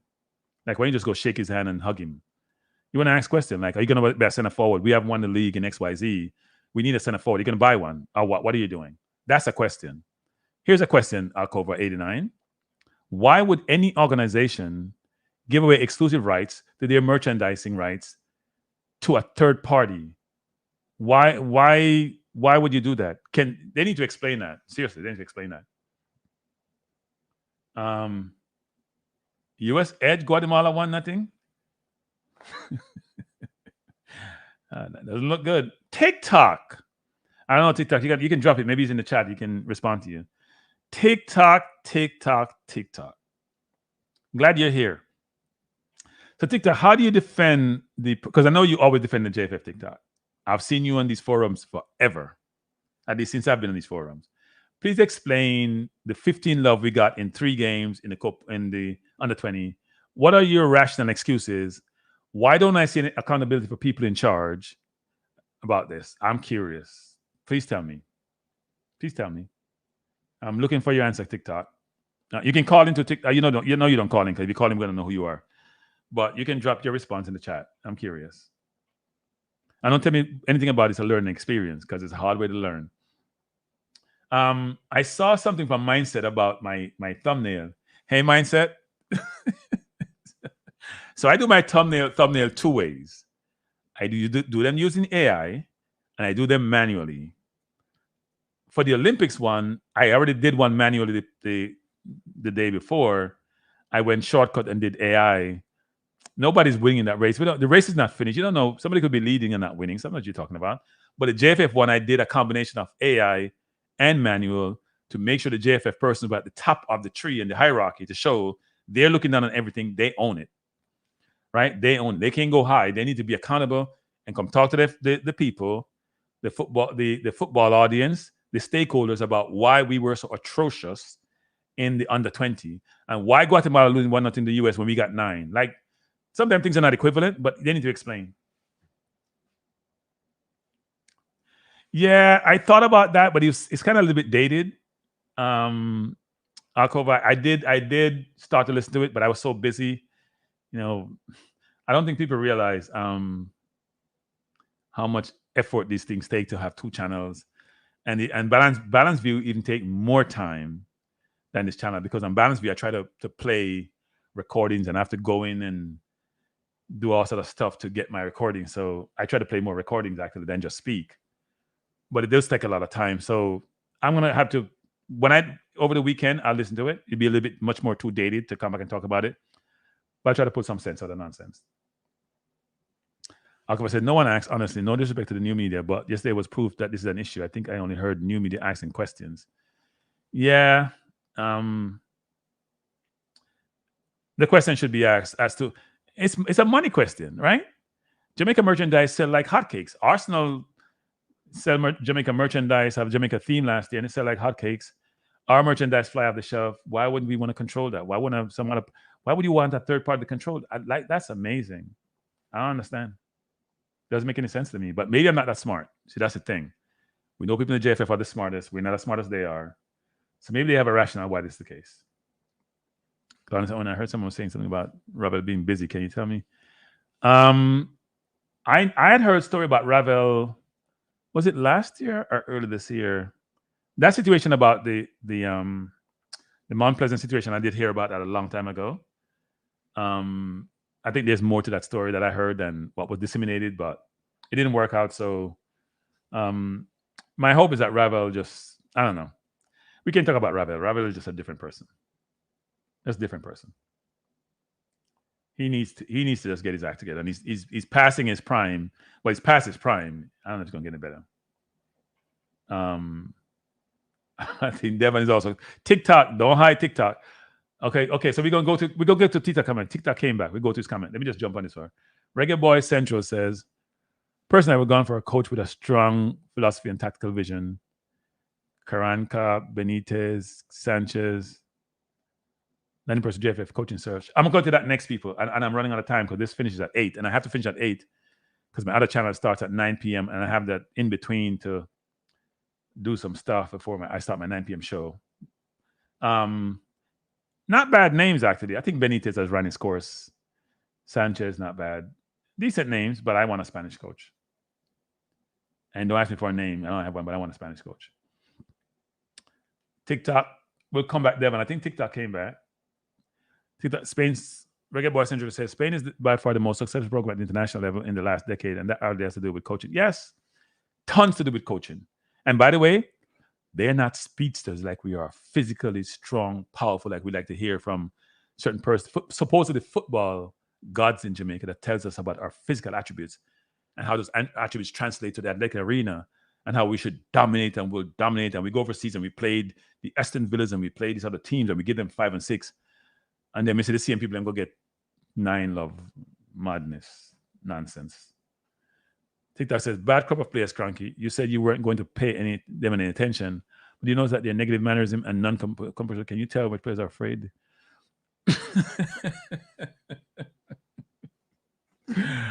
TikTok, you got to do better than this. No, I actually wasn't TikTok. People called me and said, you have to get involved. You have to watch this. You have to comment on it. That's what I got. So I decided, you know what? Let me watch, because I never blame those kids. I never chastise those kids. TikTok, where have you heard me chastise those kids? Tell me where you hear me chastise the kids. I chastise who's responsible.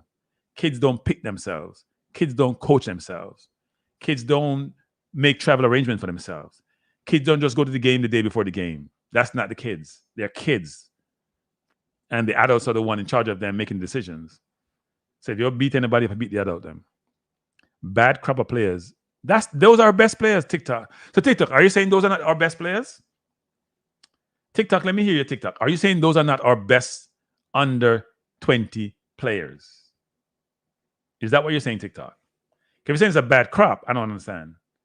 Claudine saying, did anyone really think Ravel was going to play for a Jamaica team? Gee, Jamaican do have a huge ego. No, Claudine, it wasn't about him playing for a Jamaica team. It's what it was about him trying to demonstrate his fitness. And if he could show his fitness, the coach would have considered him. Because he wanted to be national team. He's not playing any football. You can't just take him off the street to come play. They would have him run out for a couple of games, show he has some fitness, show he has that same level, and then it worked from there. I don't think they were trying to say he should. And why wouldn't he play for Jamaica team? He may be better than all of them, but at least he's getting fit. It's like going playing on the corner. At least he's getting fit. I didn't watch the game, but I know Spain had twice as much pass as they did. And they're not gonna win every game, people. Let's be clear on that. They still made the second round, Corey. They still may win the competition. They can't win every competition. That's the argument we make a lot, people. And Corey, I'm not beating you in this. I'm just saying, if City's a possession team, for example, they dominate and they lose one game, we're like, see, they lose a game. So what about the team that's not a possession team? How do they do? Coach is this. Why? Hey, coach, I want to come give you some competition in athletics, but become like the Jamaica team will get 9 love. Me don't want to get 9 love in the YouTube space, coach. Come and see with the athletic people, why? You're big over there. May I see 500, 600 people, 700 people. May I say, I get intimidated, coach.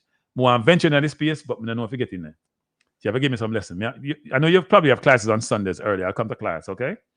I'll come to class, coach. But bless up, coach. Thanks for joining. Thanks for joining. Me what the Olympics do it. Me may get 2 people on the channel, but you know what? You have to start someplace, right? You have to start someplace. Yes, Nitro. It's not about the kids, but the people who refuse to select our best players. Yes. But Mua, you're from TikTok. The man who always defended JFF, TikTok is your time, Don't be like the JFF and a high TikTok. Show up when there's adversity. That's how I respect people. When there's adversity, you show up and show out. So show up and show. Well, you show what you could do in those competitions. If you're show up, but show up. Reggae Boy Central says, watching DR today and can't help but imagine a scenario where the Federation was serious and the previous under-20s qualified. Didn't give up the spot to them. It's ridiculous. Jamaica should be there. Well, I don't think we have a God-given right to be there. We need the right process to get there. We have a lot that we need to do to get there. And look, if Jamaica if the young kids in Jamaica, local players, if they were better than all other Jamaican citizens, I have no problem with every single player who is local being in that team. I have no problem with that. But the list of players I have looked at more recently who qualified to play for Jamaica and was included in the team is criminal people. And by the way, those kids have some bias I read. Play for England under 15, England under 16, captain US under 15, US under 16, play of the year for under 17 in Ajax. And we're saying they can't make Jamaica under 20 team because we have some quota thing. Why not say? Really? Madness, people. Madness. Those things should not be allowed. They should not be allowed to happen. Yeah, Warren, and that needs to change. Player quality at our level going cycles Kranky. Mexico failed the last time, but has a better crop this time. DR didn't get a point, and we're in the finals last time. I expect what I saw, Kranky. Yeah, we have made a World Cup since 2001 for the under-20, TikTok. I hope you remember that also. So we have failed on the under-20 for the last 20-something years. I hope you realize that. For the under-20, I should say. Not necessarily every level, junior level. Yeah. So this team would have beat Morocco, who also beat Argentina, which had 11 with foreign-born. Yeah. Well, everybody's trying to have the best team, not Jamaica. Now, there was a recent article. I wish I had it. Someone said it to me. What's his name from Chelsea played for Nigeria? People remind me in the chat. And before the game, you probably know this also. He played CDM for Chelsea. He played for Nigeria. He was complaining. Please drop the name in the chat for me. Bless up. Bless up. My nemesis, Travis. Good night, Travis. Travis, don't come get no problem tonight, Travis. Be nice. May I warn you from early. Come and know you stay. People, please hit up the like button. I know I said 87 people in that chat, but is the 90-something that's been there for a while, even though the number of people keep increasing. Please hit the like button. Yes, John Obi Mikel basically said chastise individuals who have Nigerian heritage. So we're going to go through this because it's important. We're not hide from them thing. Chastise individuals. The same concept Jamaica have about rejects. Basically saying players only want to come play for Nigeria after they've basically been rejected by England. And then players, basically, use Jamaican term, should go ahead. You can use the explicit word to those players, right? And I laugh when I read it because it's the same thing we have with Jamaica, which is the whole concept. And Michael say he agrees with him. That he agrees with him about players not making decision earlier. And here's why I laugh, people. It's funny that Mikel thinks he has this God-given right. These people should just go play for Nigeria because they have this Nigeria heritage. Which some people are trying to do and they get blocked by quotas in the first place. But that's another story. So those same kids you talk about, Michael, that want to play for Jamaica, that as mentioned, have all these qualifications, and they've been rejected at Quota. Why should they come play when they pass 20? The Ajax kid who was Player of the Year for Ajax in Netherlands, and he's a CDM, by the way. Why should he come play for Jamaica when he's past 20 years old? Didn't Jamaica reject him? So how come the rejection is only going to be one way? Huh? We'll get to that, Warren. Why is it only one way that we should benefit? Okay, this hot up people foot, so I get called. But I need to go through that and respond to Mikael. Good evening. Kranky, good evening. Who am I speaking to? Person, 433 person. I thought it was 50-50, but go ahead, 433. And by the way, people, before 433 finish, I'm going to address the Mikael situation because he's way off on this, like way off. And I explain my rationale. Go ahead, 433. Well, I did call in on the Mikael situation, right? Okay. You say he doesn't have a God-given right, which he doesn't have a God-given right to tell people what to do. However, Kranky have to assess a lot of these like respective African countries, right?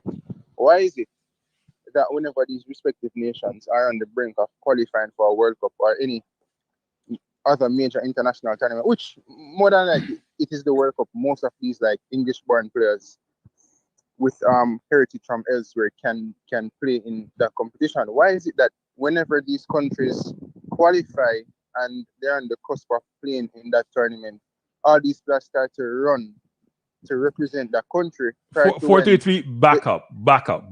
So people, back up 433. I'll back you up, no 433. I'll back you up. Oh no, talk nonsense. You know what happened, 433? Here's what happened. Yeah. And Simonis did the same thing with Jamaica. Mute your mic, 433. Mute your mic, too much noise. Simonis was chasing people like Robbie Hurd from way back when and Gale from way back when. And they didn't want to come. They were waiting for England. And when he got to the World Cup, they came because they didn't get the England team. That's a fact with Robbie Hurd and all of them. What Miguel is saying is interesting. So here's the point. You see those same players that people are talking about, them run to Africa because they make World Cup? No. They have been chased day after day after day after day. Yes, some of them waiting for their home country. They have been chased. And eventually they acquiesce because you know what? They say, you know what? I'm going to play now because England ain't calling me. That's the fact. It's not them. When Mikael is talking, he's talking on both sides of you know what? Because they have been chased and chased and chased. Just like Lookman and all of them. They've been chased from their teenagers sometime. For years they've been chased. And they don't stop chasing them until some of those kids acquiesce. So when you guys are saying, no, they just come up to the tournament, that's the federation asks them to come and play. Same thing happened with Cameroon and with Ghana. They keep asking Nketiah in Ghana, come and play, and Osinadoy, come play. Every tournament they go, it's the same thing. And the kids say, no, we're going to wait for England. No, and they say, come play. And at some point, the kids say, okay, we'll come and play. Did you miss the key point when Mikael said these same players called the federation? There's a difference in terms of, yes, I'm pursuing you, I'm chasing you, I'm trying to give you an opportunity. But it is different when you sit down and recognize at the age of 25, 26 that you won't play for England, but you're calling the federation and saying, okay, I'm open now to play. That's a huge difference. You know what I'm saying? So here's the thing about that, which is that it's their prerogative, people. So 433 is of Bahamian heritage, right? He's in Jamaica. He's a track and field athlete. He's really good. But you know what? He keeps missing the team. And Bahamas keep calling 433, and he keeps saying, you know, I was born in Jamaica. I'm Jamaican. I think I can make the team. I'm going to try to make the team. But Bahamas keep calling him and calling him. And at some point, he realized, you know what? There's too many athletes in Jamaica. I can't make this team. I'm going to acquiesce, and I'm going to call Bahamas back and say, I'm going to come. Does that make sense to you? Doesn't that make sense to you, 433? That's how it works, you know. That's exactly how it works. Question, right? So wait. So why? So the federation have the prerogative to say, you know what? No, I'm not taking you. You know why they take them? Because they're better than what you have locally. Get over yourself. Let me ask you this question, right? Yes. As it pertains to England, in the last 10 or 20 years, right? Mm-hmm. Name me one player that could play for another country that eventually got the chance to play for England. And don't give me Ivan Toney, because Ivan Toney was, to me, that was like a political move in terms of, what I mean political, Kranky, you realize that Ivan Toney should have So 43, finish your point, not digress, finish your point. Yeah, so name me one player in the last 10 or 20 years other than Ivan Toney that could play for another country with heritage from elsewhere that eventually got into the English national team because they were waiting. Well, no, you got to be very careful with that because you're changing the dynamics. Name you one player who got in the team who played for another country previously. Yeah, that had the opportunity to play for a next country that they had heritage from elsewhere, and they eventually got into the English national team. But they were playing the waiting game. And Ketia did, but he didn't go to the Euro. But he got capped for England, didn't he? No, that's Kranky. No. But you can't ask a question. You get an answer you don't like, and you want to change the dynamics of the conversation. But you see now the NKT situation now go work because I'm talking in the team. Like when I mean in the team, like you're one of the first names on the team sheet. But if you were on the edge, what are you going to be on? 432, you can't have it both ways. You can't say he's on the edge and then you want him to be the first name on the team sheet. How does that work? Did his game 433? Did his game improve to be on the first name on the team sheet? There's a reason why he was on the edge. I'm not going to say I don't think he'll ever improve, but for now, he's nowhere close to that team, to selection. Maitland-Niles got in the team, right? He no longer can make the team. Smith-Rowe got in the team. That could play for Jamaica, right? He probably was on the edge at one point. And Ketia was in the team. He was on the edge at one point. I'm naming you players who were on the edge who got into the team. You asked for one, I gave you three. And by the way, Grealish and Rice played for Ireland before they played for England, but they went with England. So England was better. Yeah, but they were always quality, so they didn't really have to play like a waiting game in that sense, especially Grealish and Declan Rice. But I'm saying Ireland should be upset because they disposed of Ireland and went to England, right? England did chase Declan Rice as well. So it wasn't the case where Declan Rice just went over England. The Federation did chase Declan Rice as well. Just like how you want to chase the English players, so stop complaining. It's the same thing. Everybody wants the best players. What I'm saying, Kranky, some players need to identify is that when I say I'm not identify saying not good enough, But I feel like it's disrespectful that a federation is calling you for an opportunity to represent this country and you shoot it down. But when you reach 25, 26, when you see that the country qualifies for a World Cup, all of a sudden you want to play. No, it should be the case. No, 43. Don't tell people. No, let me say this to you. Because this is important, people. You hear me say this all the time on this channel. The player has to make the best decision for him, herself, and their family first. I've said it even with Leon, frankly, even though I don't really talk about Leon that much. It's about you and your family first. Everything else comes second. Right? Now, talk about you diss the country. I don't know. Say you make the decision you're making about your money, your family, your health situation. That is first. I've said this numerous times. If Ben White believes he don't want to play for Southgate, but he's getting beaten now, and say, you know what, I'm not coming to play for England, and I hear people slaughtering him, say he shouldn't just go back into the team, like football anyway, so he probably doesn't even care. That's his prerogative. So when you're slaughtering somebody because they choose you second, I'm sorry. There's a reason they're born in the other country. We would lose our mind if some Jamaican did this. Get Up can play for Jamaica national team. If Nicholson did this, if Blake did this, if Lowe did this, they're born in Arnett Gardens, they're born in Tivoli Gardens, they're born in Uptown, they're born in Ellison Flat, they're born in Ligony, and they go play for, you know what? They have U.S. citizenship, so they convert to U.S. employee. We would lose our minds. So why we have double standard? Why do we have double standard? My final point is... No, but 43, do you understand my view, though? Do you understand my view before you go? I get what I said. Okay. I got what I said. In terms of... I agree to some of what he's saying, but what I disagree with, it's not only from Mikel, but it's from many other folks as well. Even you could include Enzo, right? Is in the sense that I do not like when people don't play the nationality of one. You know what I'm saying? Where if a player comes from England and his mom comes from like Ghana or another country, like they'll make it seem like, oh, he's not an Englishman. He's an Englishman by right. You know what I'm saying, Kranky? He is English. It's like somebody's come to Jamaica and they have a parent from Lebanon and Jamaican father live in Jamaica. We're saying they're not Jamaican. That's nonsense. Yeah, so Mikel, his argument did kind of involve that. You know what I'm saying? Like, come and play for your homeland or whatever the case is. It's almost like, oh, you're not. But what is your homeland? Like, some of these kids have never. Here's the thing, people don't understand. People, for a lot of Jamaicans, let's be frank about this.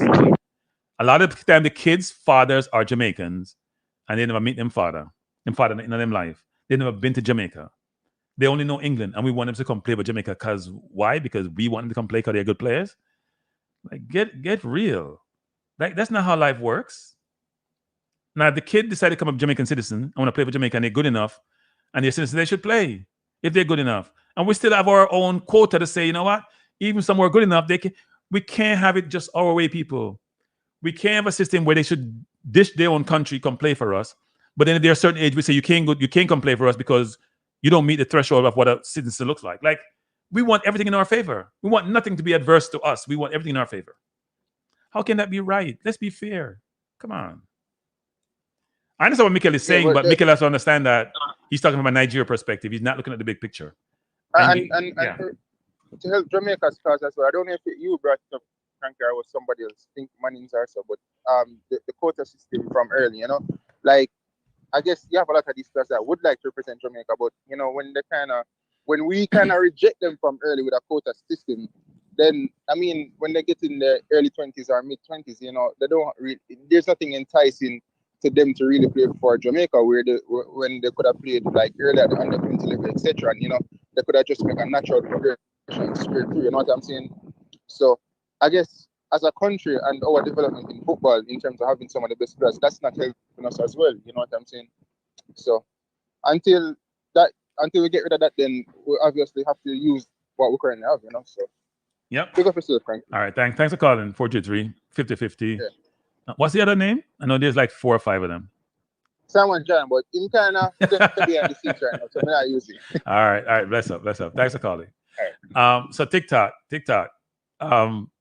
Ghana's been calling Nketiah for the longest. I know what you're talking about. It's not because he's just 22. They've been calling. He's probably what 23, 24 now. They've been calling him for the longest. Even what's his name that was coaching at Newcastle. Can't remember his name. He's black and he's English. He went to Africa to be there, sort of in the FA and then coaching the team. They've been calling Hudson-Odoi and Nketiah forever because these kids have been at a decent level from early. So no, it's people have to make their own minds for themselves and their families. I understand where people are coming from, which they get perturbed that you want to come join us now when we're successful. It's up to the federation to say yeah or nay. At the senior level, it's a different discussion than the junior level, you know. Because I don't hear any junior level people, apart from, what's his name, Kalamarti, who turned the national team, and I heard there was something around that. That's why turn it down. It wasn't just a plain turn down. There's always some hidden thing behind the scenes. But a lot of these kids who got their citizenship got some view that they would be able to get into the national team. They were denied.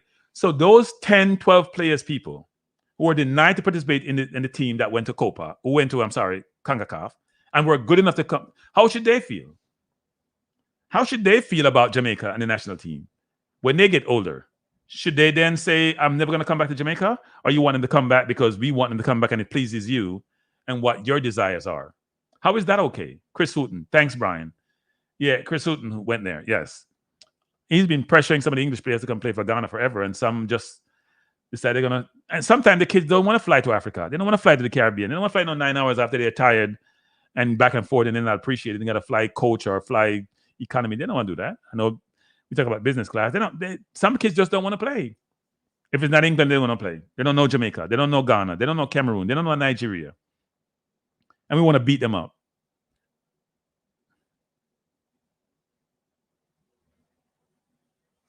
No, he wasn't being called to England before Ghana. That's not true. Nketiah wasn't being called to England before Ghana. And Saltgate gave him a cap because Saltgate want to make sure he cap all the players who can play for somebody else. That's what Saltgate does. Yes, I know he's the leading scorer for the under-21 team. I know that TikTok.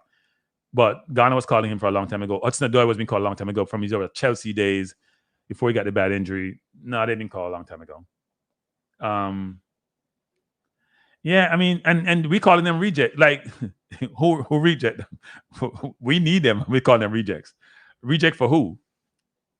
That's the curious point. We're calling people rejects and they're better than what we have. So what do you call us? That I don't understand. The name calling them rejects. Like, that's crazy. So any player, so here's the thing, people. Every player who plays in the JPL who doesn't make the national team is a reject. Is that what you guys are saying? Listen to me again.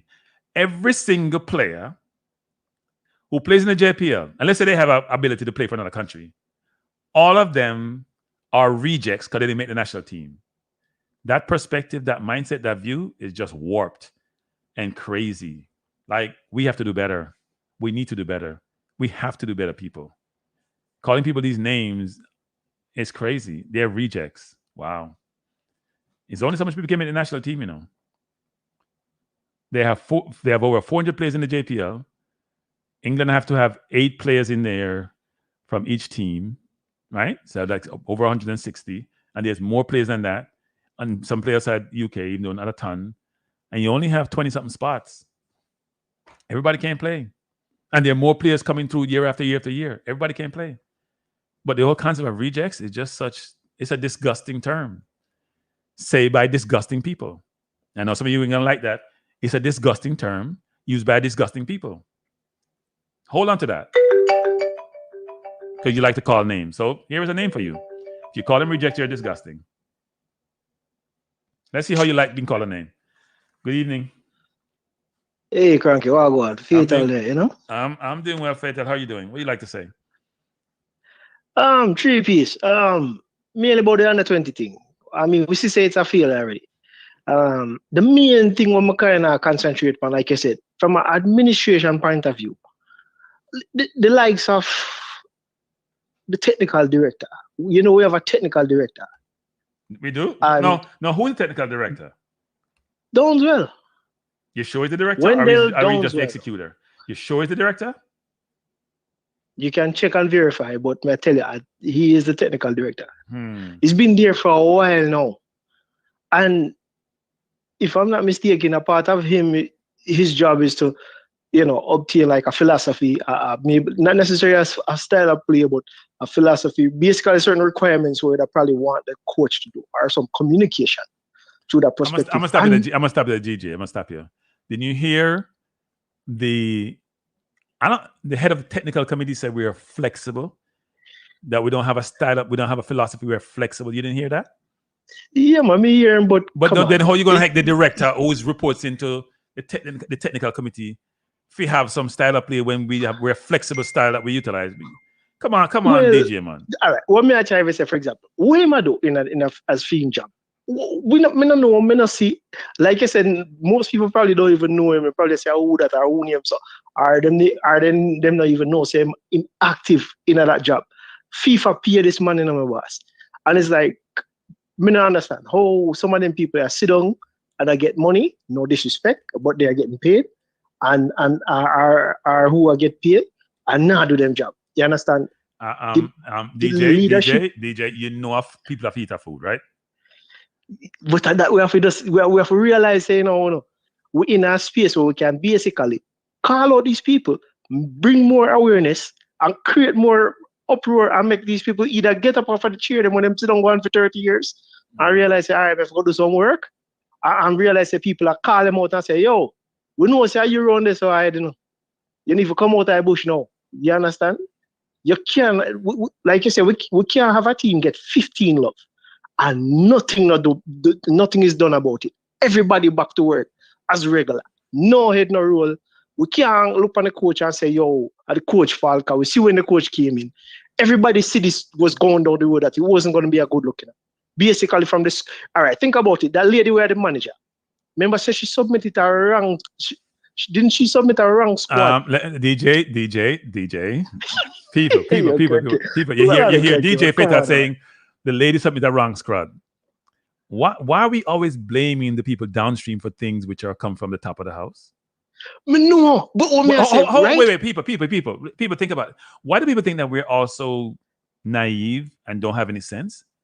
Who would be so presumptuous as this lady to submit a squad which wasn't approved by the authorities? Like, do we actually believe that? Really? The authorities who want a quota system, who want local players in the team, what the view people are saying to be able to sell them on, and we believe that lady is the one that submit the squad in, and she takes the blame, and the coach didn't know, and the leadership in the JFF didn't know. We truly believe that? Really? Come on, DJ, man. You better not DJ, man. You better not DJ. Come on, DJ. I hear the technical director say, listen, the coach pick him squad. No. If the coach pick him squad, that means he submitted to the manager, right? And the manager is supposed to send in that submission. She said, all right, these are the list of players that are going to represent us in that one. What may I try to say? Oh, you see how much things is becoming very edgy and gray in terms of like you have to wonder and question certain truth about the JFF. It becomes so questionable, you know, because in a lot of ways, the doubts them linger. As much as you want to believe them and say, yo, them have tried, but there's these lingering questions. Who submit? All right, if them submit the squad to the manager. The manager have to just submit it, because if that was the case, then why didn't the coach just submit it? Isn't there somebody supposed to review his squad and say, all right, you're good? You like basically like somebody not supposed to submit review the squad and say, all right, you're going past the quota and say, I got as according to SPD, I say, you've got to tell me why you want 10 of them players from overseas. Because somebody's supposed to review the squad, you know. You want to hear my theory, Kranky? Yeah. I think it was purposely done because clearly they never want to know the origin. Listen to this now. That's what I'm sure. My theory is, you know, so they can confirm me if that's the case. I think it was purposely done because guess what? They never want you to know the actual original squad with how much of the youths them and them not try to get none of the real overseas players them which were really from the UK era, like I said, the youth from Ajax and the youth in Germany, them type of better quality players there. Because if that came out, it would have been more alarming. People like on the YouTube series come out afterwards and start saying, yo, that squad did not go look good enough. And start saying, listen, there's a problem.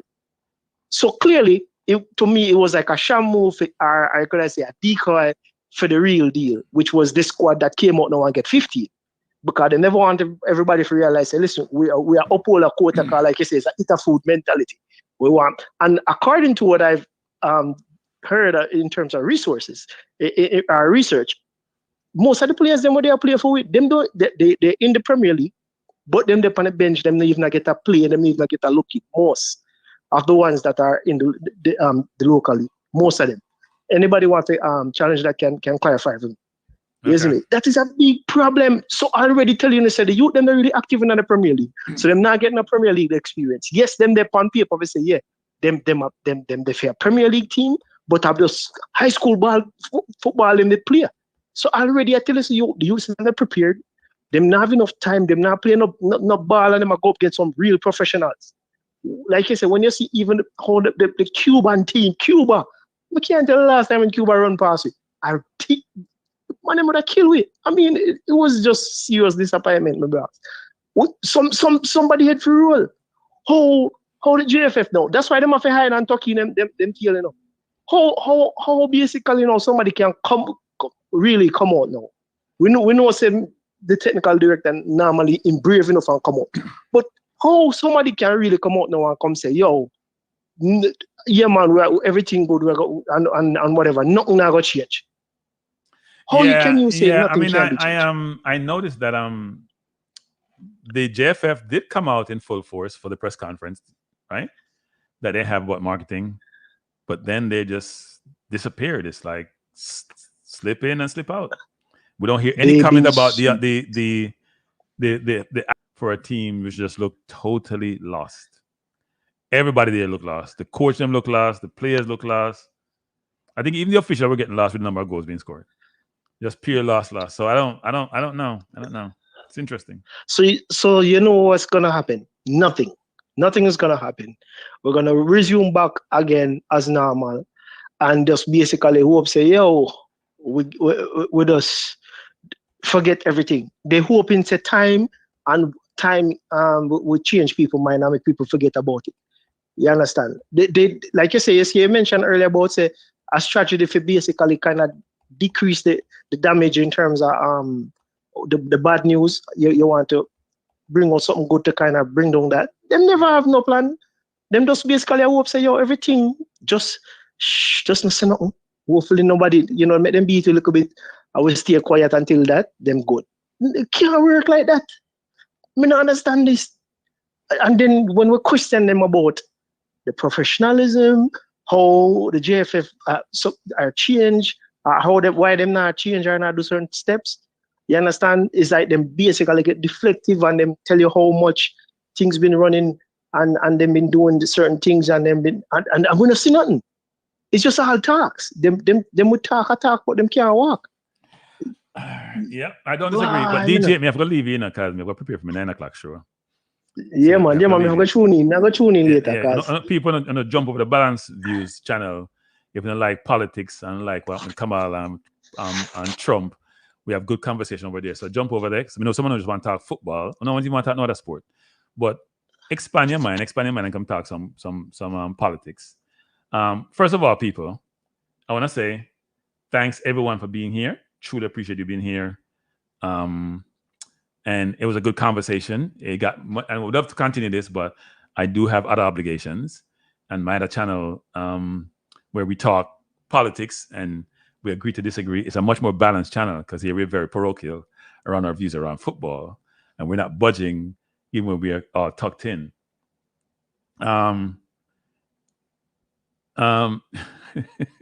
TikTok, I was defend the status quo. Bless up TikTok. It's got to be lonely where you are, TikTok. You always defend it, and Travis is behind you, but he's not fully with you. Sometimes TikTok I thought Travis was the one to buy us, you know. You have not Travis have not pay your TikTok. You're set in JFF corner, and what they do, you justify what they do almost 100% of the time.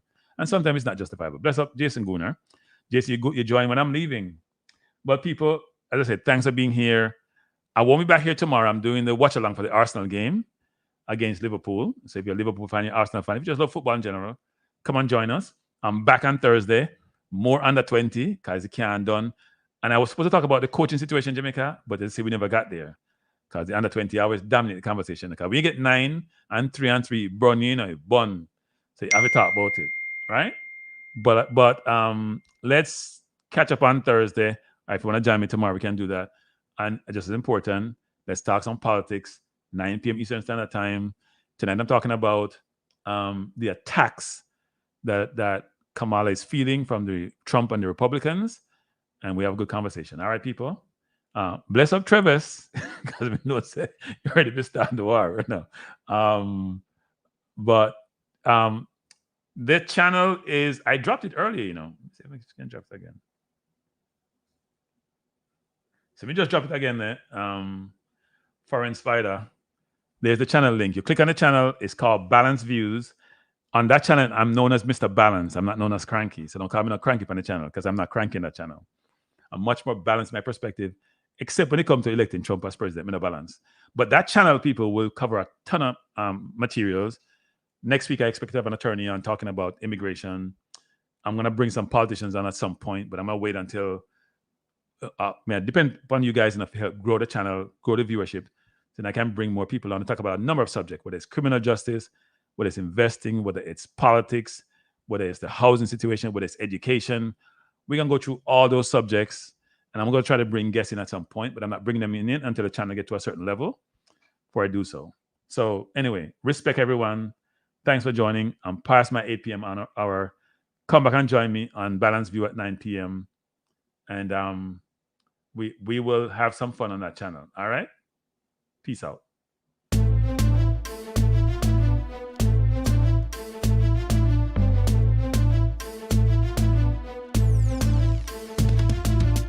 Kranky life is the best to be now. For the best sports talk and it's free, yo. Kranky life will be your guiding light by keeping you informed both day and night. Kranky life, tell them. Kranky life, heed them. Kranky life, want them. Kranky life. From the courts to the field, we'll never lose because Kranky has the hottest news. With expert analysis, we break it down. Our in-depth coverage is best in town. Kranky life, tell them. Kranky life, heed them. Kranky life, want them. Kranky life. Kranky life where the sports is spicy and where we keep the discussion lively. Kranky life, get to know the name because Kranky analysis is never lame. Kranky life, give me my Kranky life. I want my Kranky life. Must have my Kranky life. Whether it's football or track and field, you know Kranky is at the wheel. So join the journey through victory and defeat and subscribe and don't miss a beat of Kranky life. Tell them, Kranky life. Heed them, Kranky life.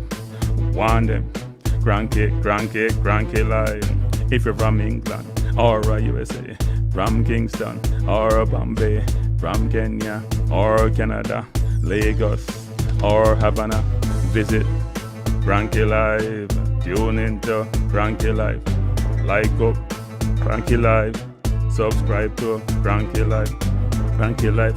Coming to you on weekdays. Kranky Life sometimes on Sundays. Pull up a chair and take a seat because Kranky will always bring the heat. Kranky Life. Me say fi tell them Kranky Life. Me say fi eat them Kranky Life. On them Kranky Life. Kranky Life will be around. Kranky Life is the best in town. Me say fi eat them. Me say fi want them. Me say fi eat them. Want them, eat them, want them. Kranky Life. Kranky Life. Eat them, want them, eat them, want them. Kranky Life. Kranky Life. Eat them, want them, eat them, want them, eat them, want them. Kranky Life. Kranky Life. Kranky. Eat them, want them, eat them, want them. Eat, want, eat them.